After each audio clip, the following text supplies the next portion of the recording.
R Silent Channel. Kabanata 781 hanggang 770. Hindi, paano mo matatawa ang Chenzo ko?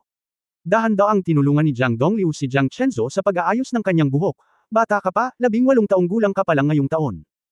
Normal sa mga babae na maging nymphomaniac sa edad na ito. Tingnan mo ang mga ordinaryong tao. Ang mga babae sa bahay ay habulin ang mga bituin kapag nakita nila sila, at susuportahan nila sila kapag nakakita sila ng makapangyarihang mga mandirigma. At least alam mo kung paano pigilan ang iyong sarili at huwag gumawa ng anumang bagay na walang ingat. Well, Lolo, tumango si Jiang Chenzo. Sabi niya ulit this time. Pagkaraan ng ilang sandali ng pag-iisip, bigla siyang naging masaya, ang kanyang mga mata ay bumalik sa kanilang orihinal na ningning, at ngumiti siya at sinabi, naiintindihan ko, alam ko kung ano ang dapat kong gawin. Haha, intindihin mo na lang, ayos lang. Tumawa ng malakas si Jiang Dongliu, ang aking Chenzo ang pinakamatalino. Sige, harapin mo ang iyong tunay na puso, at huwag mabulag ng ibang mga damdamin, para mas mabilis ka pa. Alam ko. Si Jiang Dongliu Chenzo ay nagbigay ng malumanay na saludo sa kanyang lolo, naiintindihan ko na. Mabuti naman. Sinabi ni Jiang Duxing at binuksan ang pinto mula sa himpapawid, kung gayon lolo, maglalakad lang ako. Ay, nga pala. Ang ganda ng panahon ngayon, hehehehe. Nang lumabas si Jiang Chenzo sa silid at pumasok sa ika-10,000 pribadong silid kung saan tinutuluyan ni Hong Dali at ng iba pa, sinulyapan ni Hong Dali si Jiang Chenzo at pagkatapos ay hinawakan ito. Hinawakan ang kanyang baba, bigla siyang ngumiti at sinabing, Miss Chenzo, bakit parang iba ang pakiramdam mo sa akin? Narinig ang sinabi ni Hong Dali. Lumingon din ang lahat para tumingin, at sumang-ayon si Tang Moxon, oo, kakaiba ang pakiramdam ni Miss Chenzo. Well, okay lang, bahagyang ngumiti si Jiang Chenzo at ipinakita. Napakagaling. Nanlaki ang mga mata ni Hong Dali, sa wakas naiintindihan mo na kung gaano ka ka-nymphomaniac noon, tama. Na-inlove siya nang hindi man lang alam ang kanyang pangalan, hitsura, kasarian, at iba pa. Isa siyang karaniwang nymphomaniac. Ito ay isang sakit na kailangang gamutin. Pumunta ka sa impyerno. Isang libro ang direktang tumama sa ulo ni Hong Dali, at si Jiang Chenzo ang naghagis nito. Sabi ng dumating, hindi naman big deal paminsan-minsan ang maging impulsive, di ba? Hindi naman kasing unpleasant gaya ng sinabi mo. Dinampot ni Hong Dali ang libro mula sa lupa ng nakangiti, at sinabing, ito si Miss Chenzo, ang Galactic Noble, ang mula sa dati. Sabi niya rito. Nang makita ang halos nakamamatay na tingin ni Jiang Chenzo, mabilis niyang nilabas ang kanyang dila, kalimutan muna, wala akong alam, haha. Si Jiang Chenzo, na hindi na isang nymphomaniac, ay bumalik sa kanyang walang pakialam na hitsura. Kinuha niya ang isang libro at ibinalik ito at tinanong si Hong Dali, ngayon na mayroon na akong sariling mga ideya. Pagkatapos ang aming nakaraang eksperimentong mag-asawa. Sa tingin ko hindi tayo bagay. Unang sinabi ni Hong Dali, maghiwalay tayo, ang puso ko ay wasak na wasak. Fudge, nang marinig ang sinabi ni Hong Dali na kawili-wili, tinakto ni Jiang Chenzo ang kanyang bibig at ngumiti, pagkatapos ay namula ang kanyang mukha at sinabi niya, sa tingin ko ay walang masama kung ipagpatuloy. Kalimutan mo na ito, gawin muna natin ito sa ngayon. Siya nga pala, kung may makita kang anumang gusto mo, sabihin mo sa akin at kukunan ko ito ng litrato at ibibigay ko ito sa iyo bilang pasasalamat sa pagtulong. Buhol ng puso. Dati, nagulat si Jiang Chenzo sa walang katulad na henyo. Palagi siyang walang pakialam at pakiramdam niya ay nakilala na niya ang kanyang Mr. Right. Dahil sa biglaang pagsabog na ito, halos maging ibang tao si Jiang Chenzo. Kung hindi malulutas ang buhol na ito, malamang na siya ay isang ignorante na batang babae na may isang nymphomaniac sa hinaharap. Ngunit ngayon ito ay ganap na naiiba. Sa pamamagitan ng insidenteng ito, natutunan ni Jiang Chenzo ang pinakamahalagang proseso ng pagbabago para sa isang tao ang pagkontrol sa emosyon ng isang tao. Kadalasan, tinatawag ng mas lumang henerasyon ang paglago ng pagbabagong ito. May gusto ka bang ibigay sa akin? Natigilan saglit si Hong Dali, pagkatapos ay hinawakan ang kanyang baba at sinabing, Naku, hindi na kailangang maging magalang, maginhawa lang, maginhawa, hehe. Ako ang walang katulad na henyo. Hindi ko sasabihin sa'yo kahit mamatay ka. Bahala ka. Naglakad si Jiang Chenzo sa tabi ni Hong Dali ng maganda at umupo. Sa oras na ito, hindi na siya mukhang isang maliit na babae na parang nymphomaniac, at muling bumalik sa dati niyang kalmadong kilos. Dahan-dahan niyang hinawakan ang kanyang buhok, at ang kanyang magandang anyo ay natigilan saglit kina Tang Moxon at Lin Yanwei sa pagsasalita tungkol dito, nang si Jiang Chenzo ay nagsuot ng windbreaker na kumakatawan sa galactic na aristokrasya, binigyang pansin lamang ng mga tao ang kanyang pagkakakilanlan. Ngunit ngayon ay nakasuot na siya ng mga damit na sinusuot ng mga ordinaryong babae. Siya ay napakaganda, at ang napakapambabae na paggalaw na ito ay nagpapamukha sa kanya na mas pambabae. Siyempre, maliban sa kanyang medyo maliliit na suso, hindi siya mukhang perpekto.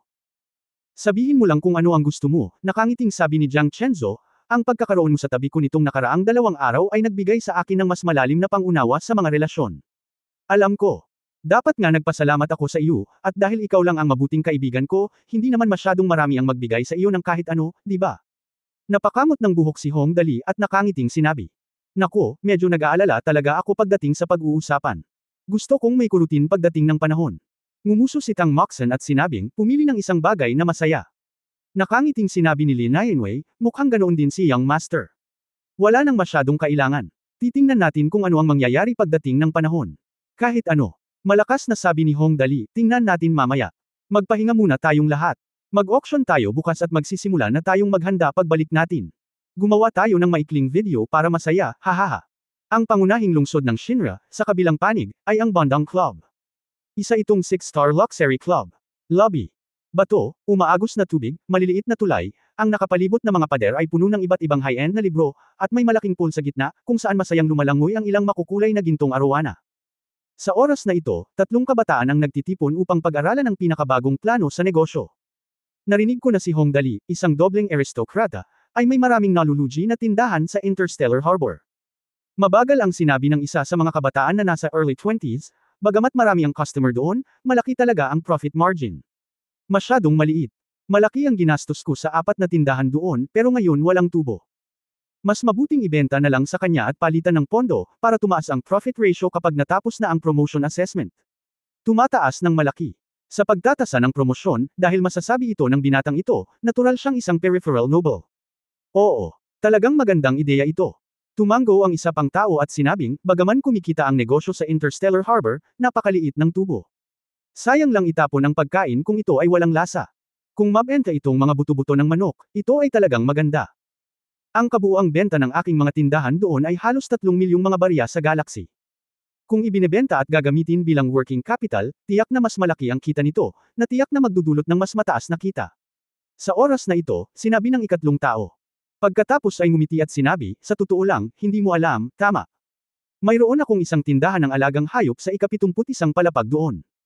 Halos hindi ako kumikita ng higit sa 10,000 yuan sa isang buwan. Matagal ko nang gustong ibenta ito, ngunit walang magagawa. Kunin ito. Ngayon ko lang nabalitaan na si Hong Dali ay nangunguna sa isang tindahang nalulugi, kaya't nagtanong ako sa pagiging manager ng tindahan para magpanggap kay Dali. In the end, talagang binente niya at pinirmahan ang kontrata ha. Talaga. Ang unang 2 tao ay bamuka ang kanilang mga bibig sa pagtataka, ganito ba ang nangyari sa ating mga peripheral nobles? Depende ito sa proporsyon ng netong kita. Ito ay katumbas ng pagtaas ng kanyang mga gastos sa pamumuhunan. At may mga ganyang hanggal na tao. Sino ang nagsabi, tinapik ng ikatlong tao ang kanyang hita at tumawa. Ang gayong alibughang anak ay talagang aming pagpapala. Nakumpleto ang deal ngayon, at sa kapital na ito, ang paglago ng tubo ng aking negosyo ay tataas ng hindi bababa sa 4% puntos. Pagdating ng oras para sa pagtatasa ng promosyon, kung ang Hong Dali na ito ay naging got it, tiyak na kapana-panabik ang ekspresyon, hahaha. Habang sinasabi niya ito, komandat siya at hinikayat ang 2 pang tao. Sinasabi ko sa inyo, magmadali kayong 2 at tanggalin ang hindi kumikitang negosyong nasa kamay. Bagamat kamag-anak siya, kami. Ito ay itinuturing na isang lehitimong paraan ng negosyo. Kami ay handa na magbenta at siya ay handang bumili, kaya hinding-hindi ako mag-aalinlangan na ang ibang mga maharlika sa paligid ay naghahanda na ngayon upang mahanap ang kanilang negosyong nalulugi sa Hong Dali Mock. Oo, totoo yan. Matalim na tumango ang unang 2, nga pala, nasaan siya ngayon? Ang umiikot na restaurant ni Brent. Hininaan ng ikatlong tao ang kanyang boses. Kailangan mong pumunta ng mabilis. Sa kabilang banda, sa Yin Family Manor. Itong Hong Dali, umupo si Yin Laiyang sa mesa, tinitingnan ang pinakahuling ulat na ipinadala ng gwardya, nakasimangot at sinabing, ano ang ginagawa nitong Hong Dali? Kinukuha ang napakaraming mga nalulugi na tindahan. Hindi mura ang mga tindahan sa Interstellar Harbor. Nakuha na niya ang napakaraming antas ng mga chain store, at nagbebenta lamang siya ng isang piraso ng kagamitan sa halagang 1,000 yuan para maprotektahan natin ito sa halagang 1,000 yuan sa isang araw. Pagtatasa. Umupo si Madam sa tabi at malayang uminom. Humigop ng kanyang inumin, ngumiti siya at sinabing, bakit ang dami mong iniisip tungkol sa mga kabataan? Dapat ay mayroon siyang sariling mga ideya kapag ginagawa niya ito. Ngunit anong mga ideya ang maaaring mayroon siya? Kakaibang tanong ni Yin Laiyang, I think he has enough experience in business, pero hindi ko pa rin maisip kung ano ang gusto niyang gawin. Hindi ba't sinabi niya na siya ay isang aliberga? Hindi man lang nagulat ang ginang, hindi ba ito ay naaayon sa estilo ng isang aliberga? Kung walang mga problema sa mga ordinaryong oras, ngunit mayroon pa ring mga pagtasa sa pag-promote na dapat sundin, malungkot na sabi ni Yin Laiyang, masyadong nakakahiya kung gayon. Kahit na hindi ka mawala ng isang piraso ng karne, hindi ito nagkakahalaga ng pagtawanan. Matapos pakinggan ang mga salita ni Yin Laiyang, pagkatapos itong pag-isipang mabuti, tumanggaw siya at sinabing, totoo iyon. Paano kung ipaalala natin sa kanya? Hindi na kailangan. Malamang walang kabuluhan ng paalala. Umiling si Yin Laiyang at sinabing, dapat alam niya ang tungkol sa pagtatasa ng promosyon, ngunit siya dapat may dahilan para magpatuloy pa rin siya sa sarili niyang paraan. Kalimutan mo na ito, hintayin natin kung ano ang susunod na mangyayari. Well, ayos lang. Kabanata 782, Pag-unlad ng kasanayan. Brent Revolving Restaurant, Sano. 10,000 private room. Young Master, kumatok si Ling Xiaoyi sa pinto ni Hongdali at mahinang sinabi, isa pang peripheral nobleman ang lumabas at sinabing gusto niyang makipag-usap sa iyo tungkol sa negosyo, Young Master. Dumating ang naiinip na boses ni Hongdali, nakahiga na ako. Maaari mong kunin ang anumang mayroon ka. Basta huwag mong pagsamantalahan. Ang iba ay hindi mahalaga. Okay. Hindi alam ni Ling Xiaoyi kung tatawa o iiyak, kung gayon, pupunta muna ako doon. Pagkalabas ng silid, naglakad si Ling Xiaoyi sa coffee table na hindi kalayuan sa pinto at umupo. Nakaupo sa tapat niya ang isang Cyan-level peripheral noble. Nang makita niyang bumalik si Ling Xiaoyi, bigla siyang nabalisa at nagtanong, siguro kung ano ang sinabi ni Ji. Dali. Sinabi ni Young Master na kaya kong magdesisyon. Napanatili ni Ling Xiaoyi ang isang napakagalang na ngiti at sinabing dahan-dahan, kung gayon, pag-usapan natin ito. As she said this, she started to negotiate the price, hindi maganda ang location ng lupa mo sa District 57. Sobrang liblib. Bagamat malaki ang lugar, hindi ito bagay sa development. Ang presyo mo ay 65 million, pero hindi ko akalain na sulit ang halagang iyon. Tutal, ito ay isang tigang na bulubunduking lugar, at ang pagtatayo ng isang gusali ay tataas ang gastos. I think wala namang kalakihan ang halaga ng mga shopping mall, sir, 6 million ang halaga. Ang presyong ito ay katanggap-tanggap, pagkatapos ay maaari naming tanggapin ito, syempre, ito ay dapat bayaran ng paisa-isa. 36 na milyon. Ang Cyan-level peripheral noble ay biglang bumulalas, Miss Xiaoyi, masyado ka bang nakikipagtawaran? Hindi naman, nagkibit balikat si Ling Xiaoyi, kung tutusin, napakalaki talaga ng halaga. Maaari ko lang subukan ang aking makakaya upang matiyak na mura ang presyo. Kung ang presyo ay masyadong mataas, hindi ko ito maipaliwanag sa Young Master. Ang Cyan-level peripheral noble na ito, na ang pangalan ay Garen, ay maaari ding ituring na siya ay isang business genius, ngunit ang lupang balak niyang ibenta ay palaging naging tinek sa kanyang panig nang makuha niya ang lupaing ito, nagkakahalaga ito ng 35 milyon. Orihinal na gusto niya itong paunlarin ng maayos, pagkatapos ng lahat, ito ay nasa galactic superplaneta. Napakaganda pa rin ng mga prospect para sa real estate. Bilang resulta, pagkatapos niyang bilhin ito at ihanda ang pagbuo nito, natuklasan niya na ang heolohiya dito ay hindi angkop para sa pagbuo ng negosyo ng real estate. Ang pangunahing dahilan ay ang heolohiya dito ay pinaghalong buhangin at graba. Ang matitigas na lugar ay sobrang tigas at ang mga maluwag na lugar ay sobrang maluwag. Imposibleng magtayo ng gusali. Matataas na gusali. Kung talagang gusto mong paunlarin ito sa pamamagitan ng puwersa, magagawa mo ito, ngunit ang gastos ay tataas ng hindi bababa sa 60% kung magkano ang kikitain nito. Bumaba agad ang net profit ratio. Kaya para sa lupaing ito, sabik na sabik si Garen na kumilos. Pagkatapos ng lahat, ang pagsubok sa pag-promote ay malapit na. Ang lupaing ito ay hindi kailanman lumikha ng kita, ngunit siya ay namuhunan dito ng 35 milyon. Ito ang magpapababa sa kanyang mga grado. Okay. Garen gritted his teeth, 36 million is 36 million. Kung magbabayad ka ng installment, pwede kang magbayad ng installment.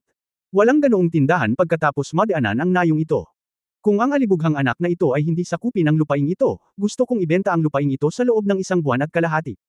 Wala na talagang pag-asa.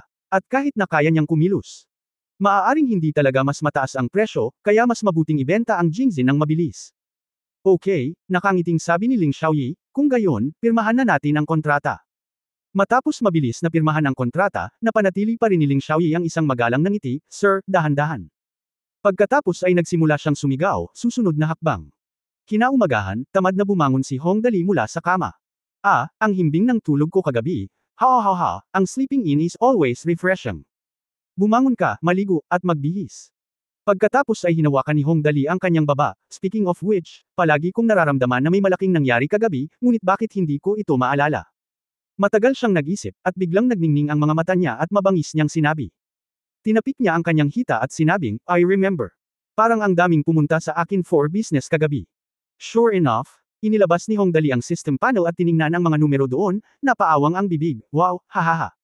Haha, ang dami ng pera. Nawala ay 34.65 milyon. Tapos na ang misyon, tapos na ang misyon, hahaha. Maasahan talaga si Xiaoye, nakakamangha. Ito ay naging isang pangunahing prioridad. Mabilis na tiningnan ni Hong Dali ang mga puntos sa ibaba. Ang kasalukuyang host ay may mga puntos ng katangian, 110 puntos. Bakit 110 points lang? Si Hong Dali ay talagang medyo nanlumo, ngunit hindi nagtagal ay naisip niya ito ang pangalawang pangunahing gawain ay nangangailangan ng host na gumastos ng 10 milyon, na 100 puntos ng katangian, kasama ang gantimpala sa pagkumpleto ng gawain, ito ay 110 puntos. Bilang resulta, nawalan ako ng 34.65 milyong galactic na barya, at ang sobra ay agad na nabura. Damn it, how dare you cheat me? Ang iyong system ay naging mas matalino pagkatapos ng pag-upgrade, Sampain. Nalungkot si Hong Dali nang ang boses ng system ay nagbigay ng napakanapanahong paalala, pangunahing misyon 2, mawala ang 10 milyong galaxy coin sa loob ng 6 na buwan. Nakumpleto ang misyon.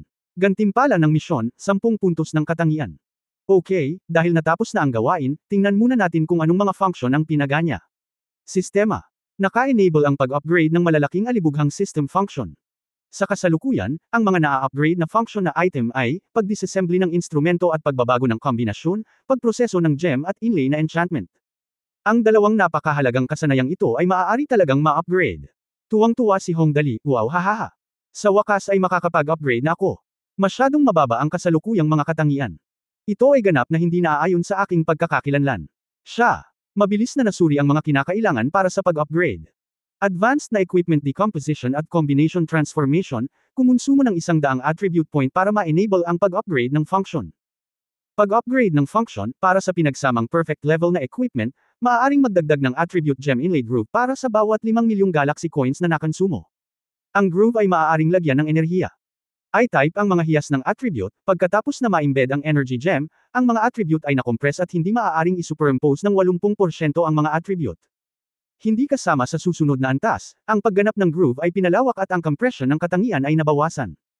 Pagproseso ng gem at pagsulong ng inlay na enchantment, gumastos ng 100 attribute point para i-activate ang pag-upgrade ng function. Pag-upgrade ng function, ang host ay maaaring gumastos ng 1 milyong galaxy coins upang mag-synthesize ng mga hiyas ng attribute, at ang mga attribute ng mga synthesize na hiyas ng attribute ay mababawasan ng 2 puntos bawat isa. Ang mga hiyas ng attribute pagkatapos ng isang paggamit ay maaaring magkaroon ng 2 attribute. Karagdagang halaga ng paliwanag, ang natupok na antas ng hiyas ay hindi kasama sa attribute ng galaxy coin at synthesis. Pagbabawas. 2 kahangahangang katangian. Naging berde ang mga mata ni Hong Dali nang makita niya ito, oh my god. 5 million attribute gems are inlaid with grooves. Our Gulanxiu has a lot to play with this time, hahaha. And the gem processing is also very good. You can get gems with dual attributes for just 1 million. Kahit medyo compressed, it will be equivalent to having all over 20 more gems. How? Ano ang ibig sabihin ng maging mayaman? Ang nagsusuot ng mga dekalidad na hiyas ay matatawag lamang na may kaya, at ang nagsusuot ng dual attribute na hiyas ay matatawag lamang na mayaman. At ang nagdadala ng 12 ng lahat ng mga ito na may 2 katangiang hiyas ay tinatawag na isang mayaman.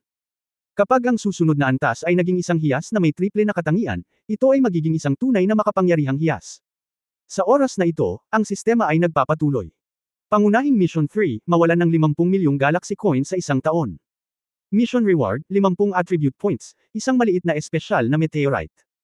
Mission Failure Penalty, ibawas ang 50 puntos ng mga basic attribute points ng host, random na kumukuha mula sa lakas, liksi, kalusugan, reflexes, sexual na pagganap, at hitsura. Damn it! Wala kaming marami sa 5 katangiang ito, ngunit ang sa kapatid mo ay mababawas ng kalahati ngayon. Anumang pagbabawas ay maaaring gumawa ng mga tao na labis na nalulumbay. Ngunit wala kang magagawa tungkol dito. As for missions, lagi na lang itong ihi. Kung saan may mga gantimpala, may mga parusa, na normal. Ang susi ngayon ay, kung paano gamitin ang 110 attribute point na ito, at alin ang dapat kong palitan. Well, hinawakan ni Hong Dali ang kanyang baba at nag-isip, sa kasalukuyan, ang tanging magagamit lamang ay ang 2 pag-upgrade ng kakayahan na ito, isa para sa 100 attribute point. Ngayon ay mapapalitan lang ito ng isa. Mula sa puntong ito ng view. Gulanxiu hindi ito dapat gamitin sa ngayon, ngunit ang pares ng katangiang hiyas na ito ay napakahusay. Kailangan mong makakuha ng isa para sa bawat isa sa mga natalo. Tao, ay 20 milyon sa kasalukuyan, ang kabuuang bilang ng ating masasamang kaibigan at ang ating mabubuting kaibigan ay, oh Diyos ko, ang 10 tao ay nagkakahalaga ng 200 milyon, at 20 tao ay nagkakahalaga ng 400 milyon. Mukhang napakalubha ng problemang ito, palitan mo muna ito at pagkatapos ay pag-usapan ito. I-redeem ang pagpoproseso ng hiyas at pag-upgrade ng inlay na enchantment. Si Hongdali ay mapagpasyang nagutos, ipagpalit natin ito. Ding, tumunog ang system at mabilis na sumagot, pinili ng host na i-redeem ang pagpoproseso ng gem at inlay na mga upgrade ng enchantment, at ina-upgrade ang function. Mangyaring maghintay. Hindi nagtagal, nagpatuloy ang system, na-upgrade na ang pagproseso ng gem at inlay enchantment. Mangyaring pamilyar sa interface ng system. Kaagad, lumitaw ang isang opsyon para sa gem synthesis sa panel ng system. Buksan ito, at nasa harap ka mismo ng Hongdali. Isang lumulutang na parang altar ang lumitaw sa hangin. May 3 uka doon. 2 sa kanila ay may linya ng maliliit na salita sa ibaba nila, original attribute gems. Ang pangatlo ay nagsabi, mga na-synthesize na hiyas ng katangian. Direktang kinuha ni Hongdali ang isang piraso ng baluti mula sa relo sa kalawakan, hinukay ang 2 hiyas dito at inilagay ang mga ito sa altar.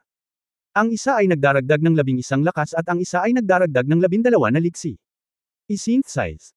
Nagutos si Hongdali, at kaagad na nagkaroon ng kislap ng liwanag, i-click, at isang bagong katangian na hiyas na may pula at berdeng mga kulay ang nahulog sa kanyang kamay at pagkatapos ay, ding, sa isang tunog, ang system ay nag-prompt, ang host ay kasalukuyang may mga pondo na -1 milyong galactic coins. Hongdali. Damn! Hindi ito discount, ang mga itlog ay nabasag sa lupa. Kinuha ang hiyas sa kanyang kamay, tiningnan ito ng mabuti ni Hongdali. Dahil sa system, napaka-convenient para sa kanya na makita ang mga katangian ng hiyas, isang hilera ng mga salita ang direktang lumabas sa hiyas, strength dagdag 10, agility dagdag 11. Wow, hahaha, kahit na ito ay isang cost-consuming na kasanayan, ang katangiang ito ay talagang sulit. Kabanata 783 Auction, tayo na. Si Hongdali ay may hawak na bato na may 2 katangian. Sa oras na ito, ang matalinong butler na si Tang Long ay tahimik na lumabas sa relo. Nang makita niya ang hiyas sa kamay ni Hongdali, agad siyang napabulalas, huwag kang gagalaw. Alisin mo ang bato. Ibaba mo na. Ipakita mo sa akin kung ano yun. Ang kanyang nag-aalalang hitsura ay nagpang-inig kay Hongdali, at hindi nagtagal ay umungal si Tang Long ng nakakasakit ng damdamin, dual attribute gem. Gems. Saan mo nakuha ang mga ito? Ako mismo ang gumawa nito, nakangiting sabi ni Hongdali. Paano kung 1 milyon? Hindi masama. Tiningnan ito ni Tang Long. Ang kanyang mga mata ay tumirik, ang bagay na ito ay isang bihirang bagay. Diyos, maaari mo talagang i-synthesize ang mga hiyas, ito ay. Tumakbo siya palayo at umiyak, kung ang aking matandang amo ay maaaring magkaroon ng bagay na ito, paano niya ito nagawa? Talo kay Duanzuan. Wuwu, mas mabuting bumalik muna ako, wuwu. Pagkatapos ay bumalik siya sa relo sa kalawakan. Sa totoo lang, talagang nalungkot si Tang Long nakipag-away si Mo Chanji kay Duanzuan noon. 3 araw at 3 gabi, sa huli, natalo siya sa isang galaw lang. Kung maaari kong magkaroon ng hiyas ng katangiang ito at pagbutihin ang ilan sa aking mga katangian, tiyak na mananalo ako. Malungkot. Mga hanggal kayo, si Hongdali, na tamad na magmalasakit kay Tang Long, ay nagsuot ng kanyang damit at direktang sumigaw, lumabas kayo sa auction house para maglaro. Tayo na. Naghiyawan ang lahat ng aso, okay. Ang pagtitipon ay natapos sa lalong madaling panahon, at walang masyadong tao ang lumalabas sa oras na ito. Pagkatapos ng lahat, ang lugar na ito ay hindi kasing ganda ng Earth. Ang bawat isa ay kailangan pa ring pumunta sa trial tower upang magsanay upang mapabuti ang kanilang kakayahan sa pakikipaglaban. Sa wakas mayroon lamang 12 tao na sumama kay Hongdali, Tang Moxen, Li Nianwei, Jiang Chenzu, Ling Xiaoyi at 3 babaeng natalo. Bilang karagdagan, 4 sa 8 gwardya ni Jiang Chenzu ang kasama. Ang line-up na ito ay medyo mas malala kaysa dati. Ngunit sapat na yun ang 8 bodyguard ni Jiang Chenzo ay malinaw na may tendensya na kumilos tulad ng mga bastos ni Hongdali, at napakamasunurin. Kaya umalis na sila.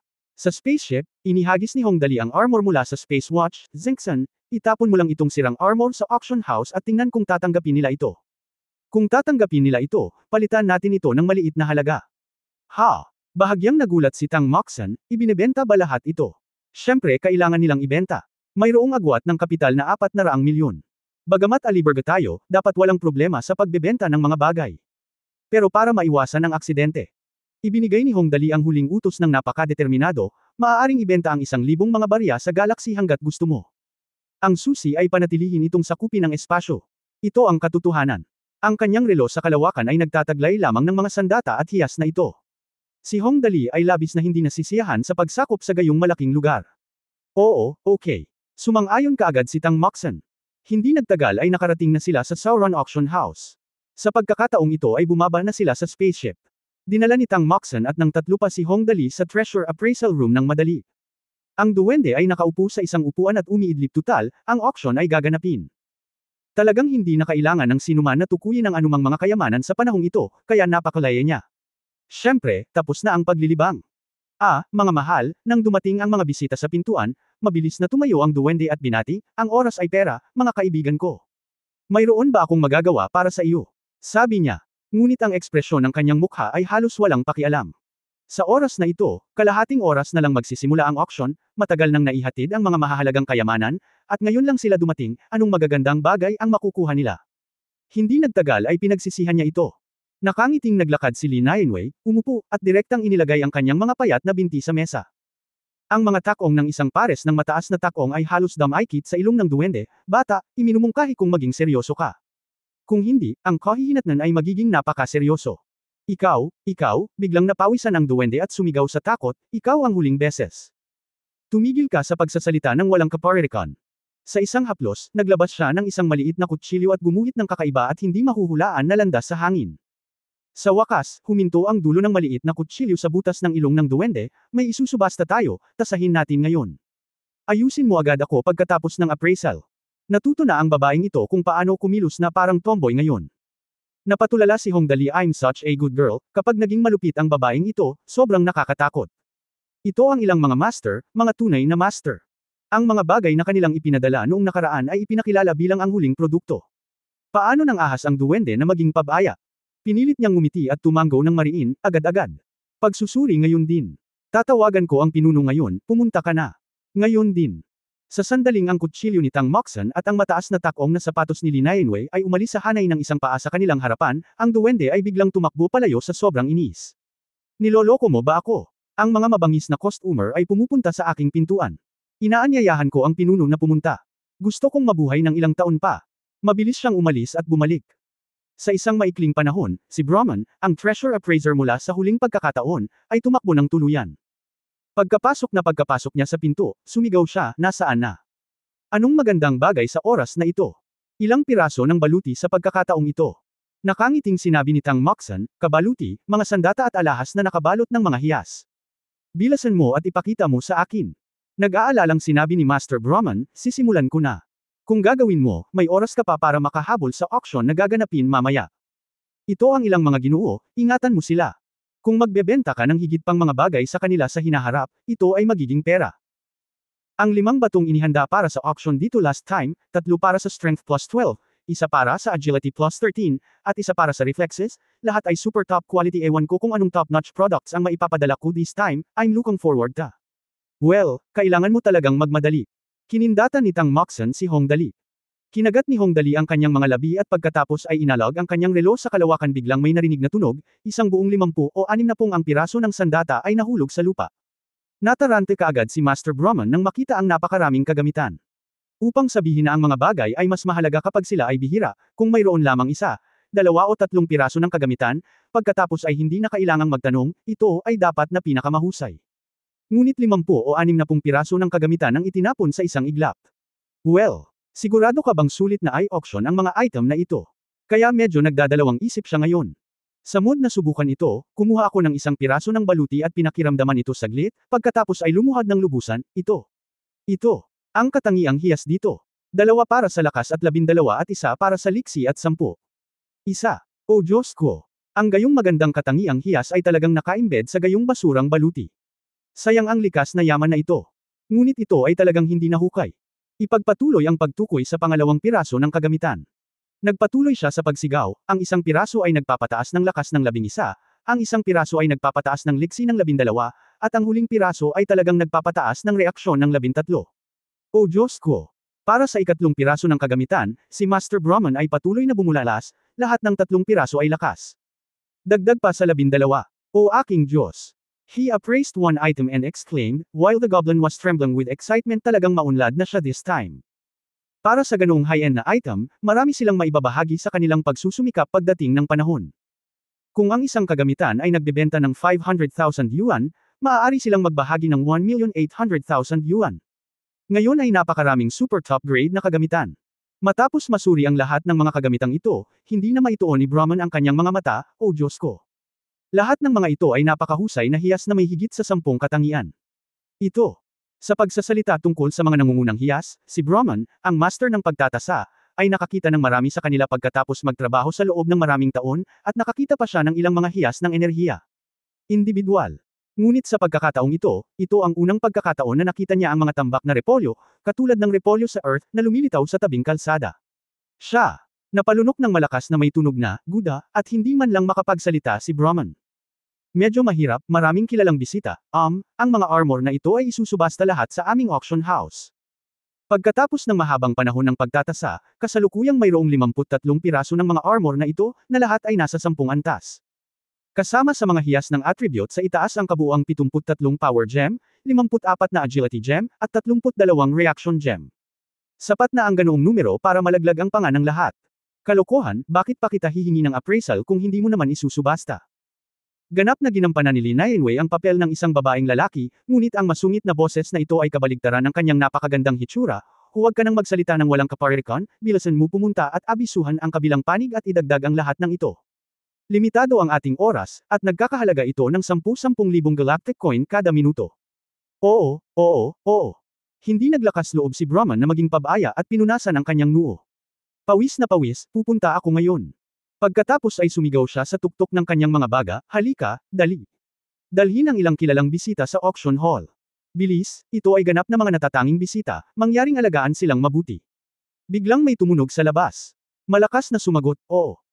Pagkalabas ng treasure appraisal room, isinuot ni Hong Dali ang golden trench coat na kumakatawan sa double material na aristokrasya at nag-cheer, okay, everyone, pumunta tayo sa auction, hahaha. Ang napakarilag golden trench coat batch sa katawan, ito ay nakaunat sa sukdulan. Maharlika X2. Makapangyarihan.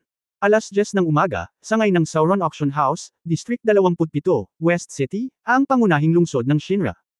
Nang pangunahan ni Hong Dali ang lahat sa Solan Supergiant Auction Venue, ang lugar ay binabantayan ng husto at lahat ng nanghihimasok ay naalis na. Ang buong tarmac ay puno ng iba't ibang mga high-end na sasakyang pangkalawakan. Ang mga low-end ay nagkakahalaga ng hindi bababa sa higit sa 500,000 Galaxy Coins, habang ang mga high-end ay nagkakahalaga ng higit sa 1 milyon. Ang mas malakas ay ang maraming mga sasakyang pangkalawakan na kumakatawan sa mga peripheral nobles. Iyan ay mga luho na nagkakahalaga ng higit sa 2 milyong Galactic Coin, at ang mga ito ang uri na hindi mabibili kahit ng pinakamayayamang tao. Siyempre, halos hindi katanggap-tanggap ang mga ito. Nang makakita sila ng isang dosenang spaceship na kumakatawan sa Galactic Nobility, alam ng lahat na ang auction na ito ay isang crouching tigre, hidden dragon. Kabanata 784 na Deep Ice Li Tianxing. Speaking of which, magkakaroon daw ng super quality attribute gem sa auction na ito, lalo na ngayong nabuo na ang Trial Tower. Ang mga armas ay maaaring dalhin, at ang mga hiyas ng katangian ay maaari ding i-scan. Lahat ng mga lumalabag sa pagsubok na tore ang mga pangunahing katangian ng isang tao ay 100 lahat, kaya kung gusto mong pagbutihin ang ilang mga katangian, maaari ka lamang umasa sa 3 nakatanim na mga uka sa armas. Sa oras na ito, ang mga hiyas na may pinakamahusay na mga katangian ay partikular na mahalaga. Kaya't hindi lamang ang mga heavyweights mula sa mga pangunahing pamilya ang naruroon, ngunit marami ring mga peripheral nobles ang dumating. Ang mga gwardya na dala ng bawat isa ay nagpapatrolya pabalik-balik sa pintuan. Ang mga ito ay armado hanggang sa ngipin. Kapag may lumitaw na kaina-hinalang tao, hulihin muna siya. Si Hong Dali at ang iba pa ay dumiretso sa pintuan ng lugar ng auction. Isang maliit na lumilipad na aparato ang sumalubong sa kanila, at pagkatapos ay ang mga magagandang elven na babae na nakasuot ng magagandang welcome dress ay tumayo sa isang hilera at yumuko sa isang 90 degree na anggulo. Kasabay nito, sumigaw siya ng, "Welcome to Sauron Auction." Ang high-end na kapaligiran ay high-end lalo na ang malalim na linya ng karera, na lubhang walang awa. Sa makatuwid, naramdaman ni Hong Dali na kung hindi matutuloy ang Sauron Auction balang araw, magiging sikat na magbukas ng high-end na leisure club na tinatawag na Heaven and Earth. Ang ganitong mahalagang auction ay natural na may mga reporter mula sa mga pangunahing pahayagan sa harap nito. Halika. Sa gitna ng Galactic Alliance, ang mga reporter ay isang napakamahiwagang nilalang, halos lahat sila ay napakaikling dwarf, mga 60 sentimetro lamang ang taas. Napaka-flexible nila. Pinapalibutan nila ang lahat ng mga device ng camera at nag-shoot ng wild. Hindi nagtagal ay naunawaan ni Hong Dali kung bakit kailangang pumili ng dwarf ang reporter, masyadong maliit at flexible ang target. Gusto mo mang magmadali, hindi mo magawa. Huwag mo nga akong barilin. Ipinakita ni Hong Dali ang kanyang mga ngipin at binyantaan ang mga mamamahayag, kung babarilan mo ako muli, ipapadala kita sa acrobatic troupe. Siyempre, walang epekto ang mga pagbabanta sa mga mamamahayag.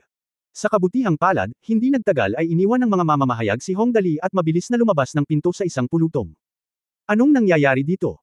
Lumingon ang lahat para tumingin, ngunit dumating na pala ang isang spaceship na kumakatawan sa mga maharlikang galactic. Hindi katakatakang sumugod ang mga reporter na ito na parang langaw matapos makakita ng tae sa wakas ay nakahinga na sila ng maluwag. Hindi nagtagal, huminto ang spacecraft. Isang napakagwapong binata ang dahan-daang bumaba mula sa spaceship. Ang binatang ito ay may mahabang pilak puting buhok na nakaturo paitaas, hugis espada ang mga kilay at mabituing mga mata. Siya ay mga 1.9 metro ang taas. Siya ay may napakahusay na proporsyon na figure at bahagyang nakaumbok na mga kalamnan, puno ng nakakatakot na lakas ng pagsabog. Si Gu Panjian ay napakalakas. Hayaan ang kanyang lakas, ang mahinang mamamatay tao na aura na ito ay sapat na upang ang mga tao ay hindi maglakas loob na huminga. Iyon ay tunay na nakamamatay na layunin na may aktwal na karanasan sa pakikipaglaban. Ito ay tiyak na hindi isang bagay na maaaring magpanggap ng mga ordinaryong tao. Maharlika. Tianxing. Wow, mukhang hindi simple ang taong ito, bulong ni Tang Moxon, nandito kaya siya para kay Sister Chenzo. Sabay-sabay na tumango ang lahat si Jiang Chenzo, bilang isang marangal na kalawakan, ay hindi sumunod kay Hong Dali at sa iba pa. Imbes na pumunta ako sa Treasure Appraisal Room, dumiretso ako dito, hindi ko alam kung anong ginagawa ko ngayon. Pero nung nakita ko ang napakaraming spaceship ng mga galactic nobles dito, mahuhulaan ito ng lahat. Talagang walang ibang dahilan kung bakit napakaraming maharlikang galactic ang maaaring magtipon dito maliban sa dakilang kagandahan na si Jiang Chenzo. Ang inaalala ni Tang Moxon at ng iba pang kababaihan ay ang lalaking ito na kasing gwapo ni Liu Mengzin ay dumating para kay Jiang Chenzo. Ang isa sa ilang mga bantay ni Jiang Chenzo na nanatili kay Hong Dali ay mabilis na nagpakilala sa kanya, Master Dali, ang pangalan ng master na ito ay Li Tianxing ay ang numero 1 henyo ng ating henerasyon sa mga Galactic Noble, isang fusion ng Ice Soul Stone, napakalakas. Ice Soul Stone. Ang pagkakaroon ng kakayahang kontrolin ang yelo ay hindi biro. Nang marinig ito ng lahat, mabilis silang nagmasid ng mabuti. Pagkakita ko, nabigla agad ako. Si Li Tianxing ay naglakad pasulong ng hakbang-hakbang, naglalabas ng napakalakas na aura. Hindi lamang iyon, ang kanyang mga paa ay mag-iiwan ng landas ng kumikinang na yelo at nyebe sa lupa sa bawat hakbang niya. Napakalakas ng puwersa. Siya ay karapat-dapat na maging pinakatalentadong tao sa mga galactic na aristokrata. Sa momentum pa lang ng kanyang hitsura, alam na ng lahat na ang taong ito ay isang napakahirap na tao. Lumakad pasulong si Li Tianxing, at nang marating niya ang Hong Dali at ang iba pa, bigla siyang tumigil at sumulyap kay Hong Dali at sa iba pa. Sa wakas, ang kanyang mga mata ay napunta kay Tang Moxon at Li Nianwei, at sinabi niyang bahagyang nagulat. Ha! Dalawa silang magagandang babae. Hindi ko alam kung anong klaseng planeta ang makakapaganak ng mga ganoong kagandang tao. Ang dalawang napakagandang babae na nakapansin sa kanya ay sina Tang Moxon at Li Nianwei. Para naman kay Hong Dali, isang double nobleman, hindi pa siya qualified. Ang kanyang mga salita, na maaaring inilarawan bilang pakikipag-usap sa kanyang sarili, ay nagpamula kay Tang Moxon at Li Nianwei, ngunit mabilis silang nakabawi. Ngunit si Li Tianxing ay natigilan lamang saglit, at nang walang sinabi pa, diretso siyang naglakad papunta sa venue. Siya ay sobrang cool. Hindi kalabisan na sabihin na kumpara sa kanya, ang Hong Dali ay talagang isang karaniwang bansang bumpkin. Hey, hehe, Dali, napaka-cool ng taong ito. Nakangiting sabi ni Tang Moxon, pero medyo nabawasan ang galit niya, pero ginagawa pa rin ni Dali na mapalapit sa kanya ang mga tao. Ang taong ito ay angkop para sa pagtingin bilang isang estatwa, hindi para sa paghawak. Masyado siyang malamig. Tumango rin siya, medyo sikat na supporting character sa isang pelikula. Tumama ito sa pako sa ulo. Muling sumimangot si Tang Moxon at galit na sinabi, parang hindi mo nakita si Dali nang makita mo ito, Sampin. Hindi magandang bagay kung hindi mo ito makikita, biglang naisip ni Hong Dali, ito ay tulad ng isang ice cube. Ayokong makipag-ugnayan sa kanya. Tayo na Dali. Kung manatili pa tayo rito, magyayelo tayo hanggang mamatay. Sa isang malaking grupo ng mga tao, ang mga tao ay direktang naglakad papunta sa venue. Isa talaga itong auction house na madalas makita sa Earth. Hindi man lang ito lumaki ng kaunti. Sinasaklaw nito ang isang lugar na daan-daang libong metro kwadrado. Ang buong venue ay parang Great Hall of the People on Earth. Ito ay isang napakalaking singsing ng mga upuan. Ang nasa harap ay mas mababa at ang nasa likod ay mas mataas. Tinitiyak nito na magagawa ng lahat napakadaling tingnan ang mga item sa auction sa venue. Sa oras na ito, puno na ng tao ang buong venue. Ang nakakatuwa ay nahahati sa ilang lugar ang ganoong kalaking venue.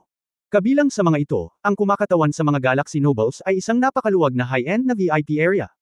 Ang bawat upuan sa bahaging iyon ay hindi bababa sa 2 metro ang layo. Sa oras na ito, may humigit kumulang 100 ng Galaxy Nobles na nakaupo sa loob.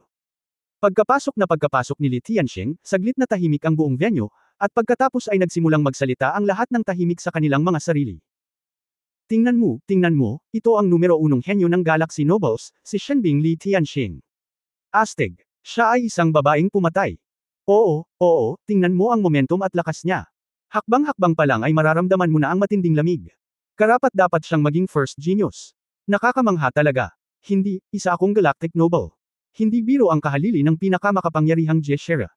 Pumasok si Li Tianxing sa lugar ng Galaxy Nobles, tumingin sa paligid, at hindi nagtagal ay nakita niya si Jiang Chenzo na tahimik na nakaupo sa isang sulok na nagbabasa ng libro, at dir-diretsyong naglakad na may ngiti. Chenzo, matagal nang hindi nagkita. Nandito ka na, ibinaba ni Jiang Chenzo ang libro sa kanyang kamay, tumingin kay Li Tianxing, ngumiti at tumango, Brother Tianxing, long time no see. Well, umupo si Li Tianxing sa tabi ng ilog sa tabi ng Chenzo, mahinang sinabi niya, mas maganda ka kaysa dati, pero mukhang haggard ka. May inaalala ka ba? Medyo. Hindi ito itinanggi ni Jiang Chenzo, at nakangiting sinabi, pero okay ka na ngayon. Okay. Congratulations. Matapos marinig ang sinabi ni Jiang Chenzo na ayos lang, agad na nag-relax si Li Tianxing at nakangiting sinabi, okay lang. Nag-uusap sila doon, at nakita ni Tang Moxon si Hong Dali mula sa malayo. Agad siyang nagbiro, Dali, may nilalapitan ang experimental girlfriend mo, hehe. Itong Li Tianxing ay nandito talaga para kay Ate Chenzo. Ang experimental girlfriend ay hindi totoong girlfriend. Hindi ito sineseryoso ni Hong Dali. Ano ang nangyari? Huwag mo akong sisihin ng random, papatayin mo ang isang tao. Oo, si Tang Moxon, isang maliit na babae, ay talagang nagnanais na may kumabit kay Jiang Chenzo at tumakas, kaya bigla siyang ngumiti na may ngiti sa kanyang mukha, basta wala kang pakialam, ayos lang. Natatakot akong magseselos ka. Paano ako magseselos? Pinangunahan ni Hong Dali ang daan patungo sa Outer Noble Area, malapit nang magsimula ang auction.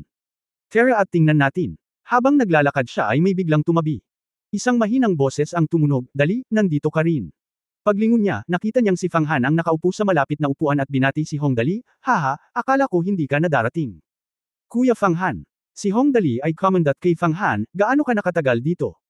Hihintayin kung matapos ang auction. May ibibigay ako sa iyo.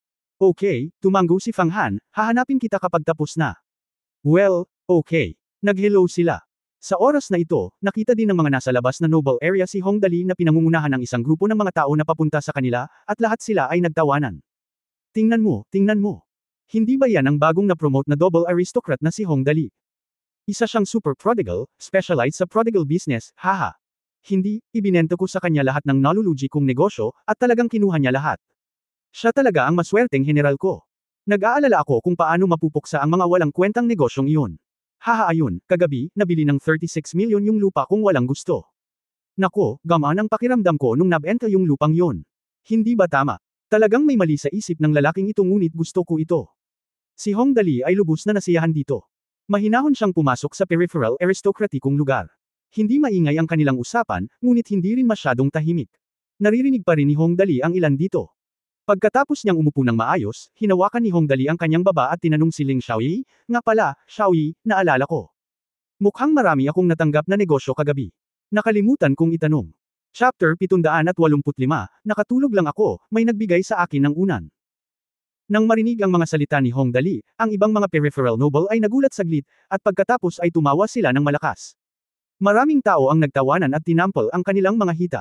Hahaha. Binili ko ito nang hindi ko alam kung ano yon. Super alibag talaga itong Hong Dali. Sino ang nagsabi ng iba? Siya mismo ang nagsabi na siya ay isang aliberga, at hindi niya alam kung paano siya naging gold level double noble. Ito ay talagang kawili-wili.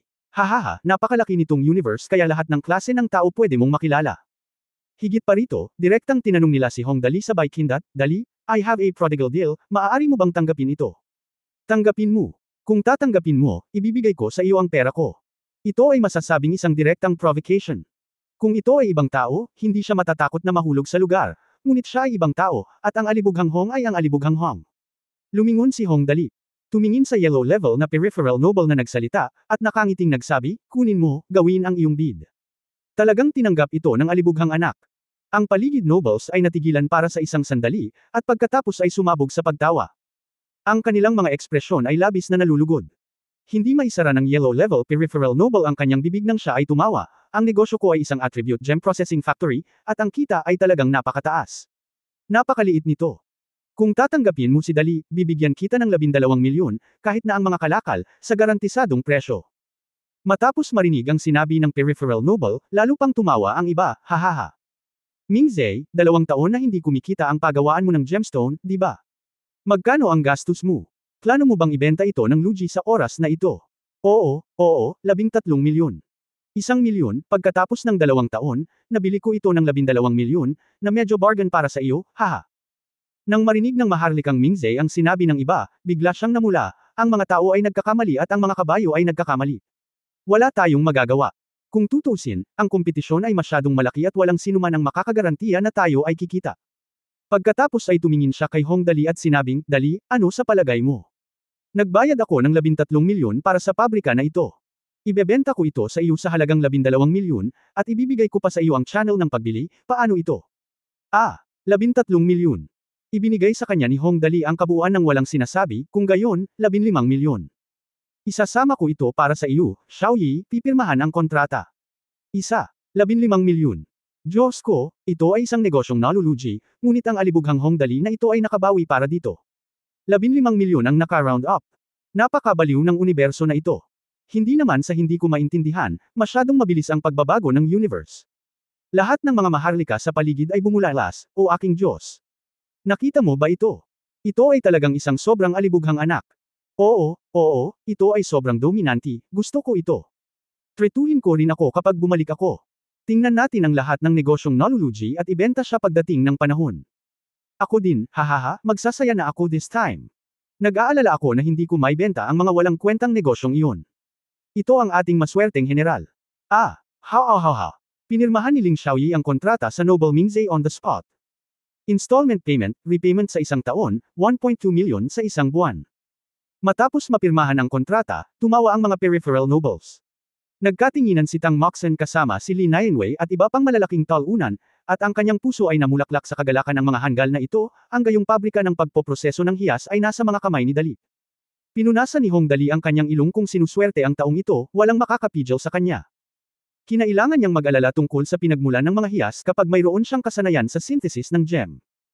Ang resulta ng napakabilis ay katumbas ng pagkakatulog. May nagbigay sa akin ng unan, Kuya Mingzhe. Mahal na mahal kita. Kung tutusin, minsan, kapag iniisip mong tanga ang kausap, madalas ikaw mismo ang tanga-tama ang pangungusap na ito, hahaha. Ang kapaligiran sa panig ni Hong Dali ay masigla, at ang mga maharlikang galaktik ay mausisa din. Pakiramdam ni Jiang Chenzo ay may salamin siya sa kanyang puso. Si Hong Dali ang sentro ng atensyon saan man siya magpunta, ngunit siya rin ay interesado sa kung ano ang nangyayari doon, kaya agad siyang nagutos ng isang nagpunta ang gwardya upang magtanong, at hindi nagtagal tumakbo pabalik ang gwardya na may kakaibang ekspresyon.